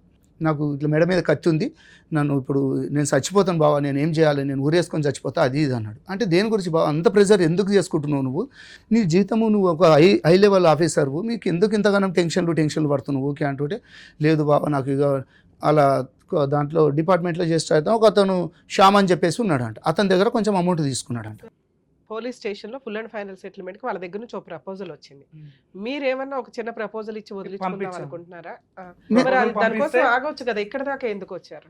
యాక్చువల్లీ పంపించాక వాళ్ళు వద్దని చెప్పేసి మళ్ళీ పోలీసు వాళ్ళతో డిమాండ్ చేపిస్తారు మేడం. అవును, నన్ను చంపేస్తా నాకు ఫోన్లు చేపిస్తారు. ఇక్కడికి వస్తే ఏం జరిగింది అనుకుంటున్నారు మీరు? ఇక్కడ అంటే నాకు ఏదైనా న్యాయం జరుగుతుందేమో న్యాయస్థానం నుండి అనేసి అది ఒకటే జరుగుతున్నదమ్మా. నాకు న్యాయస్థానం నుంచి న్యాయం జరగాలంటే అడ్వకేట్ దగ్గరికి వెళ్తే సరిపోతుంది కదా. అడ్వకేట్ వాళ్ళకి కూడా మేము మాట్లాడుతున్నామమ్మా. ఎందుకంటే ఇప్పుడు పిఎస్లకు పోయినరు కదమ్మా, మా మీద అందరి మీద నేను మా కూతురు కూడా టార్చర్ చేసింది అన్నట్టు పెట్టిర్రు. మాకు భయం అయిపోతుంది, ఎందుకంటే ఆయన డిపార్ట్మెంటు తర్వాత ఆయన వెనకాల పెద్ద పెద్దోళ్ళు ఉన్నారు. మాకు కనీసం ఇట్లనన్నా మాకు కొంచెం సేఫ్టీ ఏమన్నా, మాకు ఏదైనా అదే ఏమంటారు రక్షణ ఏమన్నా కలుగుతుందేమో అన్నట్టు, మాకు రేపొద్దున మమ్మల్ని వేరేటోళ్ళు ఇబ్బంది పెట్టొద్దు అన్నట్టు నేను ఇట్లా వచ్చినానమ్మా. సో ఇక్కడ ఈ వీళ్ళ స్టోరీ వింటే మీకు కొంత అర్థమై ఉంటుంది. రోజు మనం ఎపిసోడ్స్లో రెగ్యులర్గా చెప్పుకుంటూనే ఉన్నాం, మ్యారిటల్ రిలేషన్ నిలబడుతుందా లేదా అనేది నీటి మీద బొడగలాగా అయిపోయింది ఈ రోజున పరిస్థితి. దీనికి pre wedding shoots, grand marriage, విచ్చలవిడి ఎక్స్పెన్సెస్, అది అబ్బాయి తరపు వాళ్ళు పెట్టుకుంటున్నారు, అమ్మాయి తరపు వాళ్ళు పెట్టుకుంటున్నారు. లీగల్గా ఏం చెప్తున్నాం, రిజిస్టర్ మ్యారేజ్ చేసుకోండి, ఇటు 10 మంది అటు 10 మంది, తర్వాత రిసెప్షన్ పెట్టుకోండి, ఇద్దరు ఈక్వల్గా వేసుకోండి, ఇది లీగాలిటీ. అలా చేయంగా మనం సాంప్రదాయం ఒకటి ఫాలో అవ్వాలి, అది పర్ఫెక్ట్. సాంప్రదాయం ఫాలో అయ్యేటప్పుడు అది కూడా రీజనబుల్గానే ఉండాలి. సాంప్రదాయపరమైన ఎక్స్చేంజ్లు ఏమన్నా జరిగితే అది డౌరీ కాకుండా, బట్టలు మేము 50,000 పెట్టామండి, వాళ్ళు ఒక రింగ్ పెట్టారు, మేము రింగ్ పెట్టాం, మాకు పెళ్లి ఖర్చులు ఇంత అయింది, వీళ్ళకి రిసెప్షన్ ఖర్చులు ఇంత అయినాయి, ఇవన్నీ కూడా కోర్టు సాంప్రదాయ ఎక్స్చేంజ్ల కిందే చూస్తుంది. అంతే తప్ప అది డౌరీ ట్రాన్సాక్షన్ల కింద వాళ్ళు వాడుకున్నా కూడా కోర్టు ప్రాపర్గా, వాళ్ళకి సాంప్రదాయాలు తెలుసు కదండి, ఏ జడ్జి ఎక్కడో నుంచో రారుగా, అందరూ మనలాంటి వాళ్ళమే జడ్జెస్ అవ్వడం చదువుకొని ఇట్లా అవుతుంది కాబట్టి వాళ్ళకి అన్నీ తెలుసు. డౌరీ అని ఎప్పుడు వస్తుందంటే ఆ పెళ్లి టైంకి పెద్ద మనుషులతో మాట్లాడుకుని ఉంటారు, మేము 30 లక్షలు 20 లక్షలు 10 లక్షలు, ఆ 10 లక్షలు అకౌంట్ ట్రాన్సాక్షన్ లేకపోతే పళ్ళాల్లో పెట్టి ఇవ్వడము ఇలాంటివి జరుగుతూ ఉంటాయి. అవి కూడా రీజనబుల్గా ఉండి ఫర్దర్గా ఎటువంటి హెరాస్మెంట్లు లేకపోతే దాన్ని కూడా పెద్దగా కన్సిడర్ చేయరు. కానీ ఇక్కడ అటువంటి డౌరీ ట్రాన్సాక్షన్స్ ఏమీ లేవు, మాట్లాడుకునే మాటలు మాత్రం హైప్ రేంజ్లోకి వెళ్ళినాయి. సో పెళ్లి ఖర్చులు పెట్టుకునేటప్పుడు అది అబ్బాయిలైనా అమ్మాయిలైనా ఆలోచించుకోండి, గోడకేసిన సొన్నం. అవి అబ్బాయిల దగ్గర నుంచే వసూలు చేస్తాము అంటే కుదరదు. ఎందుకు అంటే మీరు గ్రాండ్గా పెళ్లి చేసుకుంటున్నారు, మీ ఇష్టం కోసం, మీ సంతోషం కోసం చేసుకుంటున్న సెలబ్రేషన్ 10 మందిని పిలిచి వాళ్ళ బ్లెస్సింగ్స్ తీసుకోవడం కోసం జరిగేది. లేదు మేడం వాళ్ళు గ్రాండ్గా చేయమన్నారు, 2000 మందిని పిలిచారు అంటే మీరు అప్పుడే చెప్పుకోవాలి. ఆ రోజు ఆ అబ్బాయి కుటుంబం, ఆ అబ్బాయి వెనకాల ఆస్తో, ఆ అబ్బాయి ఫైనాన్షియల్ బ్యాక్గ్రౌండో జాబో చూసి ఇష్టపడి చేసేస్తూ తర్వాత కేసులు వేయాల్సి వచ్చినప్పుడు వాటిని వాడుకుంటే మీ క్యారెక్టర్స్ పర్ఫెక్ట్గా సెట్ కావు. 1కి 10 సార్లు పెళ్ళి టైములోనే కరెక్ట్గా మాట్లాడుకోండి. అందుకే చెప్తున్నాను, అది అబ్బాయిలు పెట్టినా అమ్మాయిలు పెట్టినా మ్యారేజ్ ఎక్స్పెన్సెస్ చెప్పుకోవడానికి బాగుంటాయి, ఎంత లాస్ అయిందో అయ్యో పాపం అని అనుకోవడానికి బాగుంటాయి తప్ప కోర్టు నుంచి రికవరీ చేసుకోవడం కుదరదు. మరి ఏం రికవరీ చేసుకోగలం? మీ మ్యారిటల్ రిలేషన్లో మీరు ఎంత సఫర్ అయ్యారు అంటే, ఒక అమ్మాయి ఇలా పెళ్లి చేసుకొని 2 వీక్స్లోనో 2 మంత్స్లోనో బయటికి వెళ్ళిపోయి వీళ్ళు ఇట్లా సెక్సువల్ అబ్యూస్ చేశారండి, ఈ అబ్బాయి సెక్స్ పనికిరాడండి, ఈ అబ్బాయి జాబ్ చేయడండి, ఈ అబ్బాయి తాగిపోతండి, వాళ్ళ నాన్న ఇట్లా అండి, వాళ్ళ అమ్మ ఇట్లా అండి అని వేసే కేసులు నార్మల్ కేసులు. ఒకప్పుడు ఒక 10 years బ్యాక్ మనం చూస్తే 498 కేసు పెడితే ఇమ్మీడియట్గా అత్తమామలు, హస్బెండ్, ఆడబడుచులు, పెద్ద మనుషులు అందరినీ జైలుకి తీసుకెళ్లేవాళ్ళు. ఫస్ట్ ఎక్కడో పెద్ద మనుషులకు కాస్త కవరింగ్ అయింది, కానీ ఇవి హార్ట్ అటాకులతో చనిపోయిన సందర్భాలు ఎక్కువ ఉన్నాయి. ఇన్లాస్ ఎవరైతే అత్తమామలు ఉంటారో వాళ్ళే హెల్త్లు బాగోవు. ఈ ఒకప్పుడు మనం పోలీస్ స్టేషను, కోర్టు అంటే ఒక అవమానంగా ఫీల్ అయ్యే స్టేజ్, మనకి ఎప్పుడైనా అన్యాయం జరిగితే వెళ్ళే స్టేజ్ నుంచి టైం పాస్కి పెళ్లి చేస్తే పోలీస్ స్టేషన్కి వెళ్ళే సిచ్యుయేషన్లోకి, ఆ జనరేషన్లోకి మనం వచ్చేసాం. సో ఈ కేసులన్నీ మిస్యూజ్ అవుతున్నాయని సుప్రీంకోర్టు నెంబర్ ఆఫ్ కేసులను ఎవిడెన్స్గా తీసుకొని ఆ అరెస్టుల్లో ఏమీ 41 నోటీస్ ఇవ్వండి వీళ్ళకి అంటే station bail. Below 3 years punishment ఏ కేసులకి కూడా స్టేషన్ బెయిల్ ఇవ్వాల్సిందే, పోలీసులు అరెస్ట్ చేయడం కుదరదు.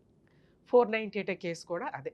ఇక్కడ వాళ్ళు మాట్లాడుతున్న ఎలిగేషన్స్ అవి ఎలిగేషన్స్ కిందే పనికొస్తాయి. వీళ్ళు చెప్పిన కేసు కొన్ని లక్షల మందికి రిప్రజెంటేషన్ అని అనుకోండి. ఎందుకంటే ఆ అబ్బాయి మ్యారేజ్ అయిన 1 yearలో ఒక అమ్మాయి చేతిలో మోసపోయిన వ్యక్తి అని అతని ఫీలింగ్. అలాగే ఆ అమ్మాయి పోలీస్ స్టేషన్కి వచ్చి ఒక కుటుంబం చేతిలో, ఒక హస్బెండ్ చేతిలో మోసపోయాను 2 monthsలోనే అని ఆవిడ ఫీలింగ్. నిజాలు ఏంటి అంటే కోర్టు దాకా వచ్చినప్పుడు కొంతకాలం నడుస్తుంటే తెలుస్తుంది. మరి 2 months 1 year మ్యారిటల్ రిలేషన్కి మన ఇండియన్లో కోర్టు సిస్టమ్ అనేది 3 to 5 years పడుతున్నాయి కదా. మరి వీళ్ళ వాల్యుబుల్ ఏజ్ ఇవంతా కూడా మిస్ అవుతూ ఉంటాయి.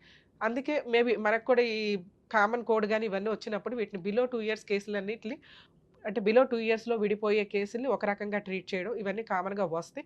వచ్చినప్పుడు ఈ మ్యారిటల్ డిస్ప్యూట్స్కి సంబంధించి సఫర్ అయ్యే వ్యక్తుల్ని ప్రొటెక్ట్ చేయగలుగుతాం మనం. ఇక్కడ అమ్మాయికి ఇప్పుడే పెళ్లి చేసుకోవడం అవసరం లేకపోతే ఖచ్చితంగా కేసు చాలా సంవత్సరాలు నడిపించడానికే చూస్తుంది.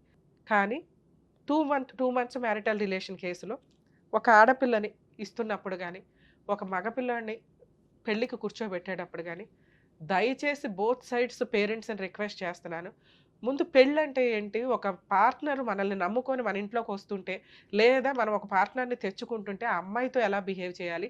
ఆ హస్బెండ్‌తో ఎలా బిహేవ్ చేయాలని బేసిక్ నేర్చుకోండి. ఏమి నేర్చుకోకుండా అమ్మ వాళ్ళ ఇంట్లో కాలు మీద కాలేసుకొని పాలు తాగేసి నిద్రపోయి, ఈళ్ళేమో నెట్లో ఎత్తుకుంటూ ఇంతే కాదు. ఇది కాదు లైఫ్. ఒక అమ్మాయి ఆ ఇంటి మహాలక్ష్మి. ఆడపిల్ల అంటేనే మహాలక్ష్మి ఇంకంతే. అలాంటి మహాలక్ష్మి మన ఇంటికి వాళ్ళు పంపిస్తున్నారు. ఆ మహాలక్ష్మి ఈ ఇంటికి మళ్ళీ మహాలక్ష్మి అవ్వాల. ఏంటి టైమ్ పాస్ పంచాయతీలు? నేర్పించి పంపించండి. భర్తతో ఎట్లా ఉండాలి? మీ వైఫులతో మీరు కాపురాలు చేస్తున్నారుగా. మీ అమ్మలు కాపురాలు చేసుకున్నారుగా. మీ నాన్నలు కాపురాలు చేశారు. ఇది మీ పిల్లల జనరేషన్‌కొచ్చేసరికి స్పాయిల్ అయిపోతుంది. మీ ఇళ్లలో మగపిల్లలుంటే మీకు ఖచ్చితంగా అర్థం అవ్వాలి. కర్మేంటంటే ఇక్కడ ఆడపిల్లుంది, అక్కడ మగపిల్లోడున్నాడు. అయినా వీళ్ళ బాండింగ్స్ అనేవి చాలా స్పాయిల్ అయిపోయినాయి. చాలా మేజర్ పాయింట్స్. వాళ్ళ దృష్టిలో వాళ్ళు కరెక్టు. వీళ్ళ దృష్టిలో వీళ్ళు కరెక్టు. సో, ఆడపిల్లలకి పెళ్ళిళ్ళు చేసి పంపించేటప్పుడు 1కి 100 సార్లు ఒక కుటుంబంలోకి వెళ్తున్నప్పుడు ఆ అమ్మాయి ఎళ్తుంది అంటే భర్త, అత్తమామలు, కుటుంబ సభ్యులు ఉంటారు. వాళ్ళకి నేర్పించి పంపించండి. పనమ్మాయి కింద కాదు, ఆ ఇంటి మహాలక్ష్మిలాగా వెళ్తుంది. బాధ్యతలన్నీ ఉంటాయి. మీ అమ్మ ఎంత బాగా చేసిందో నువ్వు కూడా ఆ ఇంటికెళ్ళి మా పరువు నిలబెట్టాలి తల్లి. పని ఇక్కడ కాళ్ళ మీద కాలేసుకొని కూర్చొని పాలు తాగినా కూడా అక్కడికి వెళ్ళి ఆ పాలు నువ్వే కాసి ఆ కుటుంబ సభ్యులందరికీ ఇవ్వాలి. ఆళ్ళ కుటుంబ గౌరవం నీ మీద ఆధారపడి ఉంటది అని నేర్పించి పంపించండి దయచేసి. కాపురాలు నిలబడాలి అంటే ఎందుకంటే కొంతకాలం తర్వాత పెళ్ళిళ్ళు చేసుకోవడానికి భయపడి ఎవ్వరూ పెళ్ళిళ్ళు చేసుకోరు. అలాగే ప్రెగ్నెన్సీలొచ్చినప్పుడు ఈ తింగర మాటలు కొన్ని నడుస్తూ ఉంటాయి ఇష్టం లేకపోతే. సో, అది ఓకే. అది వాళ్ళ పర్సనల్ విషయం. కానీ కంటిన్యూ అయ్యే ఉద్దేశం ఉంటే పిల్లలున్న కేసుల్లో అన్నెసెసరీగా విడిపోవద్దు. 100% కలిసి ఉండడానికే చూడండి. ఇక అబ్బాయిల విషయానికొస్తే ఒక పిల్ల ఏ 20 ఏళ్ళో, 25 ఏళ్ళో ఒక ఇల్లు అలవాటైపోయి, చుట్టాలు అలవాటైపోయి మన ఇంట్లోకొస్తది. మనం అందరం కొత్తోళ్ళమే. ఒక్క హస్బెండ్ తప్ప. హస్బెండ్‌లు చేసే మేజర్ మిస్టేక్స్ ఏంటంటే, అమ్మ ఏమనుకుంటదా? నాన్న ఏమనుకుంటారా? అని ఆ అమ్మాయితో టైమ్ స్పెండ్ చేయరు. ఆ అమ్మాయితో మాట్లాడరు. వీళ్ళు ఒక గ్రూప్ యేసుకొని హాల్‌లో కూర్చొని మాట్లాడుకోవడం. ఆ అమ్మాయి కొత్త అమ్మాయి. కలవడానికి, మీ మాటలు వినటానికి ఆ అమ్మాయికి 2, 3 ఇయర్స్ పైనే పడతది. అటువంటి అమ్మాయి వన్స్ కోడలుగా వచ్చినాక మన ఇంట్లో పనమ్మాయిలాగా ట్రీట్ చేసేయాలి అని అనుకుంటే, మీ చుట్టాలతో కలవడం ఆ అమ్మాయికి కుదరదు. మీ పోసుబోలు కబుర్లు ఆ అమ్మాయికి అర్థం కూడా కావు. ఆ అమ్మాయికి ఫస్ట్ వ్యక్తి భర్త. భర్తతో కొంచెం టైం మాట్లాడగలదు. మిగతా టైం ఏం చేయగలదో అంతవరకే. కొంచెం అమ్మాయిని అండర్‌స్టాండ్ చేసుకోండి. వచ్చి రాగానే మన పద్ధతులు నేర్చేసుకోవాలి, మన ఇంట్లో స స సర్దుకుపోవాలి, మన కుటుంబాన్ని నెత్తి మీద ఏసేసుకోవాలంటే పిల్ల పిచ్చుకలు వీళ్ళంతా. వీళ్ళకేమి ఒకప్పుడంటే 15 ఏళ్ళకే పెళ్ళిళ్ళు, పెళ్ళంటేనే ఒక బొమ్మలాట దగ్గర నుంచి నేర్చేసుకొని భర్త కావాలి, అత్తమామలు కావాలి ఇట్లా ఉండేది. ఇప్పుడు అట్లా లేదు. పెళ్ళంటేనే భయపడిపోతున్నారు ఆడపిల్లలు. అలాంటి ఒక అమ్మాయి మన దగ్గరకొచ్చినప్పుడు కొంత ప్రొటెక్టివ్‌గా చూసుకొని, మన అబ్బాయికి అవసరం. మన అబ్బాయి ఫిజికల్ నీడ్స్ తీరాలన్నా, మన కుటుంబం ముందుకెళ్ళాలన్నా, మనకి వారసులు రావాలన్నా, మన ఆస్తి వేస్ట్ అయిపోకుండా ఉండాలన్నా, అమ్మాయి అవసరం కాబట్టి, కోడలు అవసరం కాబట్టి, కోడలు అపురూపం అనుకోని ముందే నేర్పించుకోండి. అరే! ఈ కాపురం పోతే మళ్ళీ ఎవరో సెకండ్ హ్యాండ్‌ని చేసుకోవాల్సొస్తది. అప్పుడైనా ఇదే పంచాయతీ కదా! ఆ సర్దుకునేదేదో ఇప్పుడే సర్దుకుందాం అని ముందుగా ఆలోచించి అబ్బాయిల్ని ప్రిపేర్ చేసి ఉంచండి. ఆ అబ్బాయికి భార్య తర్వాతే తల్లిదండ్రులు. తల్లిదండ్రులు, భార్య, ఆయన పిల్లలు, ఒక కుటుంబం ఇంతే.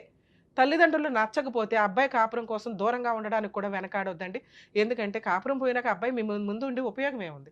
కాపురం నిలబెట్టడానికి ఎన్ని పనులు చేయగలగాలో అంతా తగ్గండి. ప్రాబ్లమే లేదు. ఎందుకంటే మనం అనుకుంటాం మన సాంప్రదాయం ఫాలో అవుతున్నాంగా లీగాలిటీని ఫాలో అవ్వట్లేదు కదా! రిజిస్టర్ మ్యారేజ్ చేసుకోమంటే చేసుకోరు. మరి సాంప్రదాయం ఫాలో అయినప్పుడు ఆ స్టేజ్ ఏంటిది?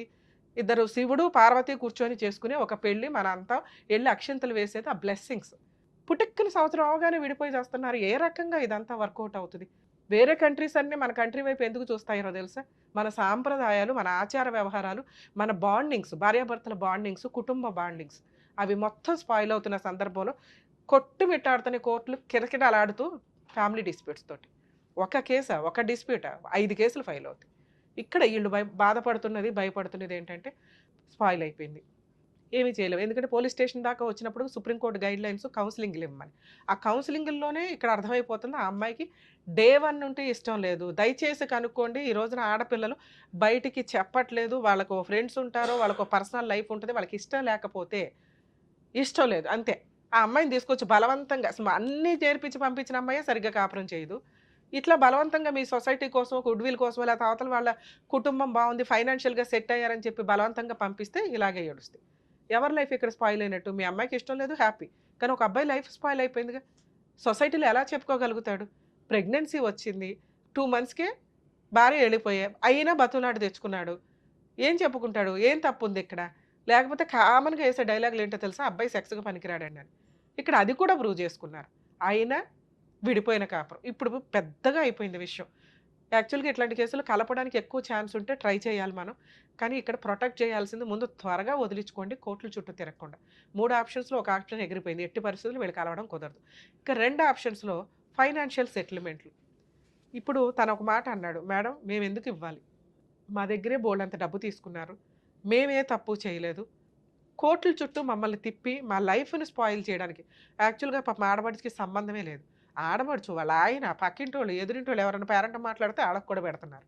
అయినా పోలీసులు తీసుకోవట్లేదండి. కొంచెం జ్ఞానంగానే ఆలోచిస్తున్నారు. సుప్రీంకోర్టు ఊరుకోవట్లేదు ఎవరిని. ఒకవేళ అలాంటి ఎవరి పేర్లైనా పెడితే హైకోర్టు క్వాష్ పిటిషన్ వేసుకోండి. వాళ్ళ పేర్లు తీసేస్తారు. ఆ అబ్బాయి అమ్మ, నాన్న తప్ప మిగతా వాళ్ళ మీద కేసులు పెద్దగా ఎంటర్‌టైన్ అవ్వవు. ఎప్పుడు ఎంటర్‌టైన్ అవుతాయి అంటే ఒకే షెల్టర్‌లో వాళ్ళు ఉంటే కొంత ప్రూవ్ చేసుకోండి అంటారు. కానీ హస్బెండ్‌ని వదిలేసి మిగతా వాళ్ళందరికీ డిస్పెన్స్ చేస్తారండి. హైకోర్టులో క్వాష్ పిటిషన్ వేసుకుంటే రెగ్యులర్‌గా కోర్టుకి వెళ్ళకుండా. అంటే ఒక 50 సార్లు కోర్టుకి వెళ్ళాల్సి వస్తే ఒక 5 సార్లు వెళ్తే చాలు. మిగతా టైం అంతా మీ ఇంట్లో కూర్చోవచ్చు. కానీ కోర్టుల చుట్టూ తిరిగితే వచ్చే న్యాయానికి మన వాల్యుబుల్ టైము, ఫైనాన్షియల్, కరెక్ట్ అడ్వకేట్లు దొరకకపోతే సినిమా ఇవన్నీ ఉంటాయి కాబట్టి కొంచెం సెటిల్మెంట్‌లకి వెళ్ళండి. మీ ఏజ్‌ని స్పాయిల్ చేసుకోవద్దనే చెప్తాం. ఇక్కడ సెటిల్మెంట్ ప్రాసెస్ కూడా మనం మాట్లాడదాం. వీళ్ళ అదృష్టమో, వీళ్ళ కర్మో అక్కడ డిపార్ట్మెంట్‌కి సంబంధించిన వ్యక్తి ఇప్పుడు ప్రెజెంట్ ఏఎస్ఐ క్యాడర్‌లో ఉన్న మాంగారు. వదిలేస్తారా? ఇదో బిజినెస్ లాగా అది ఎవరైనా గానీ అట్లాగే నడుస్తున్న పంచాయతీ. ఫైనాన్షియల్ సెటిల్మెంట్లు చెయ్యమని ఏ కోర్టు చెప్పదండి. ఈ కేసులో 100% ఆ అమ్మాయికి చిల్లిగవ్వ కూడా రాదు. 2 మంత్స్ మ్యారిటల్ రిలేషన్ కోసం ఆవిడ మెయింటెనెన్స్ కేసు వేసుకున్నా కుదరదు. ఎందుకంటే వాళ్ళు చేసిన పెద్ద మేజర్ బ్లండర్ మిస్టేక్ ఏంటంటే, ఇదిగోండి మా అమ్మాయి జాబ్ చేస్తుంది. ఇదిగోండి 12 లక్షలు పర్సనల్ లోన్ తీసుకునేంత క్యాడర్‌లో ఆ అమ్మాయి ఉన్నప్పుడు ఆ అమ్మాయికి మెయింటెనెన్స్ రాదు. లోన్ అప్లై చేసేసి తీసేసుకున్నాం. ఇప్పుడు జాబ్ పోయిందన్నా కోర్టు కన్సిడర్ చేస్తారండి. ఎట్టి పరిస్థితుల్లో అమ్మాయికి మెయింటెనెన్స్ రాదు. ఒక అమ్మాయి గెలిచే కేసు మీ కేసులో అదొక్కటే. అది జరిగే పని కాదు. వీళ్ళకి బుద్ధి చెప్పాలి. నాకు ఇప్పుడే అర్జెన్సీ లేదు అనుకుంటే ఆడతా పాడతా ఫైట్ చేసే కేసు. మీకేంటంటే సొసైటీలో ఉన్న అన్ని కేసులు మనయ్యేనేమో అని మరి కంగారు పడడం వల్ల వీళ్ళు ఆహ్, ఏదైతే ఆయన ఒక కార్డ్ ఏసుకొని తిరుగుతున్నారో అదేదో గొప్ప అని మీ ఫీలింగ్ తప్ప పెరటి చెట్టు వైద్యానికి పనికిరాదండి. అలాగే ఆయన ఏమీ చేయలేడు ఈ కేసుల్లో. ఒక నార్మల్ ఫాదర్ అమ్మాయి తరపున వెళ్ళిన వ్యక్తికి ఉన్న రెస్పెక్ట్ కంటే వీళ్ళకి తక్కువే ఉంటుంది. వీళ్ళు పోలీస్ స్టేషన్‌లకో, కోర్టులకో వెళ్ళి బతులాడుకోవడానికి ఇబ్బంది పడతారు. అర్థమవుతుందా? మీకు ఆ లాజిక్ తెలియట్ల. ఫోన్ చేసి మా అమ్మాయికి ఏసేయండి అంటే ఒకరోజు ఎంటర్‌టైన్ చేస్తారు, రెండో రోజు ఎంటర్‌టైన్ చేస్తారు, మూడో రోజు చీప్‌గా చూస్తూ ఉంటారు. అరే! కాపురాన్ని ఏదో సెటిల్ చేసుకోలేకపోయాడు. కేసుల దాకా వస్తాయి. ఎందుకంటే కోర్టులో మీకు అది ప్లస్ పాయింట్. డిపార్ట్మెంట్ మామగారు ఏమన్నా చేసుండొచ్చు. ఆ రకంగా మీకు ప్లస్ పాయింటే, అది మైనస్ కాదు. 2 ఆ అమ్మాయి domestic violence case 498 case. Maintenance వేస్తే వేయొచ్చు. మెయింటెనెన్స్ గెలవదు. 498 గెలవదు. డొమెస్టిక్ వైలెన్స్ గెలవదు. ఇప్పుడు మీరు చెప్పినవి నిజాలైతే. Next divorce case. ఆ అమ్మాయి రాను అంటుంది కాబట్టి 1 ఇయర్ కంప్లీట్ అయింది. మీరు డైవర్స్ వేసుకోండి. మేడం మరి సెటిల్మెంట్ బెటర్ అన్నారు కదా మీరు. ఏ రకంగా సెటిల్మెంట్ బెటర్ మేడం? మేము న్యాయ పోరాటం చేయాలనుకుంటున్నాం. ఈ న్యాయ పోరాటం చేయడానికి మీకు మంచి లాయర్ కావాలి. దానికి కొంత ఎక్స్‌పెన్సెస్ అవుతాయి. మాకు ఇదే బెటర్ మేడం అంటే తక్కువలో తక్కువ 2, 3 ఇయర్స్‌లో మీ కేసు అయిపోతది. అర్థమవుతుందా? క్లోజ్ అవుతది. ఇలాంటి వాళ్ళకి ఇవ్వకూడదని నా ఉద్దేశం కూడా. ఎందుకంటే ఊరికే పెళ్లిళ్ళు చేసుకొని అటు ఇటు అంటే అవ్వదు కదా! నీకెంత ఖర్చయిందో వాళ్ళకంతే ఖర్చయింది. కానీ ఇక్కడ కొన్ని చిన్న చిన్న లూప్ హోల్స్ మాట్లాడుకుంటే ఆ అమ్మాయి ఫిజికల్‌గా కొంత మీతో పిల్లల్ని కనటానికి కూడా ఇదయ్యింది. అలాగే ప్రాపర్టీ గురించో, ఇంకొకటి గురించో వాళ్ళు అబద్ధాలు చెప్పినప్పుడు మీరు కూడా కొంత అడిగారు. అడగటం మీ హక్కే. పెళ్ళిళ్ళ టైంలో మీరు ఏది మాట ఇస్తారో అది పెళ్లి టైంకి చేసేయండి. ఆ విషయాల మీద గొడవలు పడి అనవసరంగా కాపురాలు నాశనం చేసుకోవద్దు. పెళ్ళప్పుడు ఏదో ఎచ్చులుగా చెప్తారు. మేము ఇది ఇస్తాం, అది ఇస్తాం, అది ఇస్తాం అని. పెళ్లి టైంకి ఇచ్చి పడేయాల. అది దాన్నే స్త్రీధనం అంటారు. ఆ పిల్ల తీసుకొని వెళ్ళటం అనేది ఆ టైంకి ఆ అమ్మాయికి ఇష్టం. అప్పుడు వదిలేసి తర్వాత ఇస్తాము అంటే ఖచ్చితంగా అవతల వాళ్ళు అరే నువ్వేం తెచ్చుకోలేదేంటి అని సరదాగా అన్నా కూడా అదొక అవమానంగా ఫీల్ అయిపోయి ఆ రోజు మీ నాన్న అన్నాడు కదా అదేదో ఇస్తాం అరెకరం పావెకరం అన్నారు తెచ్చుకోలేదు ఏంటి అంటే ఇదిగోండి అడిషనల్ డౌరీకి నన్ను హెరాస్ చేశారు. ఇవి కరెక్ట్ కాదు. ఒకసారి పెళ్లిలో మీరు మాట్లాడుకుంటున్నారంటే పెళ్లిలో ఇచ్చేయడానికే చూడండి. అబ్బాయి తరపు వాళ్ళు తల్లిదండ్రులు ఎవరైతే ఉన్నారో కొంచెం లాజిక్ ఆలోచించండి. పెళ్లి ఇంకో 10 రోజులు పోస్ట్‌పోన్ చేసుకోండి గానీ లేదా వద్దు అనుకోండి. మాకేం వద్దు అమ్మాయి వస్తే చాలు. ఏదైనా కావాలి ఆళ్ళు ఇస్తాము అంటే ఆ టైంకి ఇవ్వండి.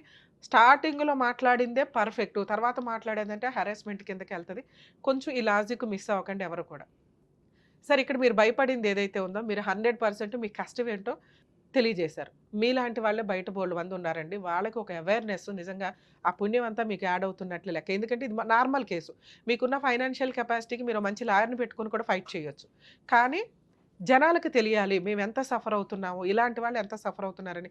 మీరు ముందుకొచ్చి మీ వాయిస్ రేస్ చేసి చెప్పినందుకు నిజంగా హ్యాట్స్ ఆఫ్. ఎందుకంటే మీ అబ్బాయి చాలా రెస్పెక్ట్ ఇస్తున్నాడు తండ్రికి, కుటుంబానికి. అలాంటి పిల్లోడిని ఎంత జాగ్రత్తగా చూసుకోవాలని సొసైటీ చూసిన వ్యక్తిగా రెస్పాన్సిబిలిటీ మీకుండాలి. తండ్రి దగ్గర కూర్చోనో లేకపోతే డిప్రెషన్‌లోనో మీకు మీ ఏరియాలో మేబీ తాగుడు కామన్‌గా అయ్యుండొచ్చు గానీ, అది పండగల టైముల్లోనే. మిగతా టైము డిప్రెషన్ వచ్చినప్పుడు తాగుకుంటూ కూర్చుంటే ఆ పిల్లోడి వయసు ఎంత? అబ్బాయిని చేసుకోవాలి అంటే అబ్బాయి పర్ఫెక్ట్‌గాను, హెల్తీగాను ఉండాలి కదా! మీ ఏజ్‌కొచ్చేసినాక మీరు తాగితే పర్లేదు గానీ, అతని బాధలో తట్టుకోలేని పరిస్థితులు ఎవరికి చెప్పుకోవాలో అతనికి అర్థం కావట్ల. అలాంటి సీన్ ఆ పిల్లోడికి రావద్దు. ఎందుకంటే ఈ రోజున అలాంటి పిల్లలు దొరకట్ల. అంత పద్ధతిగా పెరిగి నాన్న మమ్మల్ని కొట్టి పద్ధతిగా పెంచాడండి అనే సిట్యుయేషన్‌లో అతను పర్ఫెక్ట్‌గా పెరిగిన వ్యక్తిని అతన్ని మిస్‌యూజ్ చేస్తే ఎట్లా మనం?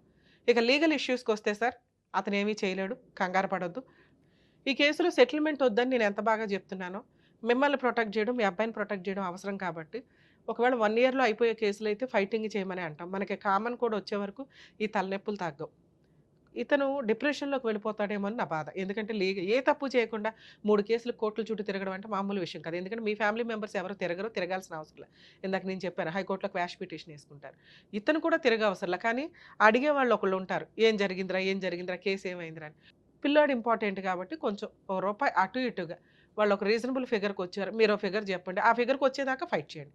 ఆ ఫిగర్‌కి వాళ్ళు వస్తే ఒక రూపాయి అటు ఇటు అనుకుని. ఎందుకంటే మీరు ఫ్రెండ్‌షిప్‌లోనే ఎక్కువ పెట్టేశారు. పిల్లాడిని కాపాడుకోవడం కోసం పెట్టరా? అనవసరంగా డబ్బు తీసుకున్న వాళ్ళెవరు బాగుపడరు.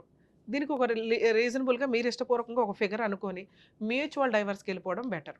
లేదు రావట్లేదు మేడం వాళ్ళు ఇంత అంటున్నారు అక్కడే కూర్చుంటున్నారు. ఫైటింగే చేయండి సార్. 100% అన్ని కేసులు మీరు గెలుస్తారు. తక్కువ రీజనబుల్ ఫీజెస్ తోటి. ఆ రీజనబుల్ ఫీజెసే అవ్వకుండా చూడండి అనేది. అక్కడ ఇచ్చేదేదో ఇక్కడిస్తే పిల్లోడు సేవ్ అయిపోతాడు. మీ కేసులో నేను మాక్సిమం అనుకోవడం 5-10 వరకు కూడా రీజనబుల్ ఫిగరే అని. వాళ్ళు 50 అడిగారు, 1 సీఆర్ అడిగి ఇయన్నీ నామకే వాస్తే వ్యవహారాలు గానీ, కోర్టు దగ్గర వచ్చినాక ఏమీ చేయలేమని వాళ్ళకి అర్థమవుతది. మీకెంత లీగల్ ఎక్స్‌పెన్సెస్ అవుతాయో అందులో మూడొంతులు వాళ్ళకే అవుతాయి. ఒక 498 కేసు వాళ్ళకి ఫ్రీ కేసేమో గానీ డొమెస్టిక్ వైలెన్స్, మెయింటెనెన్స్‌లు ఇవన్నీ వేయాల్సొస్తే, డైవర్స్ కేసులు ఇవి ఫైల్ చేయాల్సొస్తే ఆటోమేటిక్‌గా అవుతుంది. రీజనబుల్ కాజ్ లేకుండా ఆ అమ్మాయి ఏదో ఎవిడెన్స్‌లు రికార్డ్ చేసుకొని, రెచ్చగొట్టి మాటలన్నీ రికార్డ్ చేసినవేవి కూడా కోర్టు పెద్దగా కన్సిడర్ చేయదు. మీరు టెన్షన్ పడాల్సిన అవసరమే లేదు. కుదిరితే ఫుల్ అండ్ ఫైనల్ సెటిల్‌మెంటు లేదా 100% ఫైట్ చేయండి. ఈజీగా గెలుస్తారు వితౌట్ మెయింటెనెన్స్. సరేనా? ఆల్ ది బెస్ట్ అండి. జాగ్రత్త. సార్ ఏ కేసులోనైనా ఫ్యామిలీ మ్యాటర్స్ విషయానికొచ్చేసరికి కొన్ని రీజన్స్ ఉంటాయి. మనతో కాపురం చేసి పిల్లలకని 2, 3 పిల్లలు ఉన్నారు, లేకపోతే ఒక పిల్లాడు ఉన్నాడు, పిల్లలు ఉంది అనుకుంటే కాంపెన్సేషన్ ఇచ్చి సెటిల్ చేసుకోండి. ఎందుకంటే పిల్లలకి తండ్రి అవసరం చాలా ఉంటుంది. ఇండియాలో తండ్రిని ఇవ్వడం కుదరదు కాబట్టి ఓన్లీ విజిటేషన్ రైట్స్. ఇవి ఒకళ్ళకొకళ్ళు తిరగడం వల్ల దిగజారి మాటలు కూడా కొన్ని వచ్చేస్తున్నాయి. కాబట్టి వదిలేయాలనుకుంటే పిల్లలతో పాటు భార్యను వదిలేసి కొంత కాంపెన్సేషన్ అయితే ఇవ్వాలి. అది వాళ్ళ చదువులకి, మెయింటెనెన్స్‌లకి వీటికి యూజ్ అవుతుంది. ఇక్కడ పిల్లలు లేరు 2-3 మంత్స్ మ్యారిటల్ రిలేషన్ అంటే రీజనబుల్ అమౌంట్ ఏది అడ్వకేట్‌లకి అయ్యే ఖర్చేదో ఆ అమ్మాయికే ఇచ్చి వదిలించుకోవడం వరకు వస్తే అది పర్ఫెక్ట్. లేకపోతే 100% న్యాయ పోరాటం చేయండి. ఎందుకంటే ఈ కేసులు నడుస్తుంటే సుప్రీంకోర్టు కూడా యాక్సెప్ట్ చేయట్లేదండి. చాలా చేంజెస్ రాబోతున్నాయి త్వరలో. అనవసరంగా ఒక అబ్బాయిల్ని పెళ్లి చేసుకొని మెయింటెనెన్స్‌లో, కాంపెన్సేషన్‌లో వసూలు చేసి కాళ్ళ మీద కాలేసుకొని కూర్చుందామంటే అమ్మాయిలకి కుదరదు. అలాగే ఒక ఆడపిల్లని పెళ్లి చేసుకొని అప్పనంగా కట్నాలు తెచ్చేసుకొని మన ఇంట్లో ఓ పనమ్మాయిలాగా ఉండాలంటే అబ్బాయిలకి కుదరదు. కానీ ఇక్కడ లాస్ అవుతున్నది ఎక్కువగా అబ్బాయిలు ఉన్నారు కాబట్టి కాంపెన్సేషన్ అబ్బాయి దగ్గర నుంచే వసూలు చేసుకునే కెపాసిటీ నడుస్తుంది కాబట్టి కొంచెం అబ్బాయిలు జాగ్రత్తగా ఉండండి. అమ్మాయిలు కొంచెం న్యాయంగా ఉండండి తల్లి.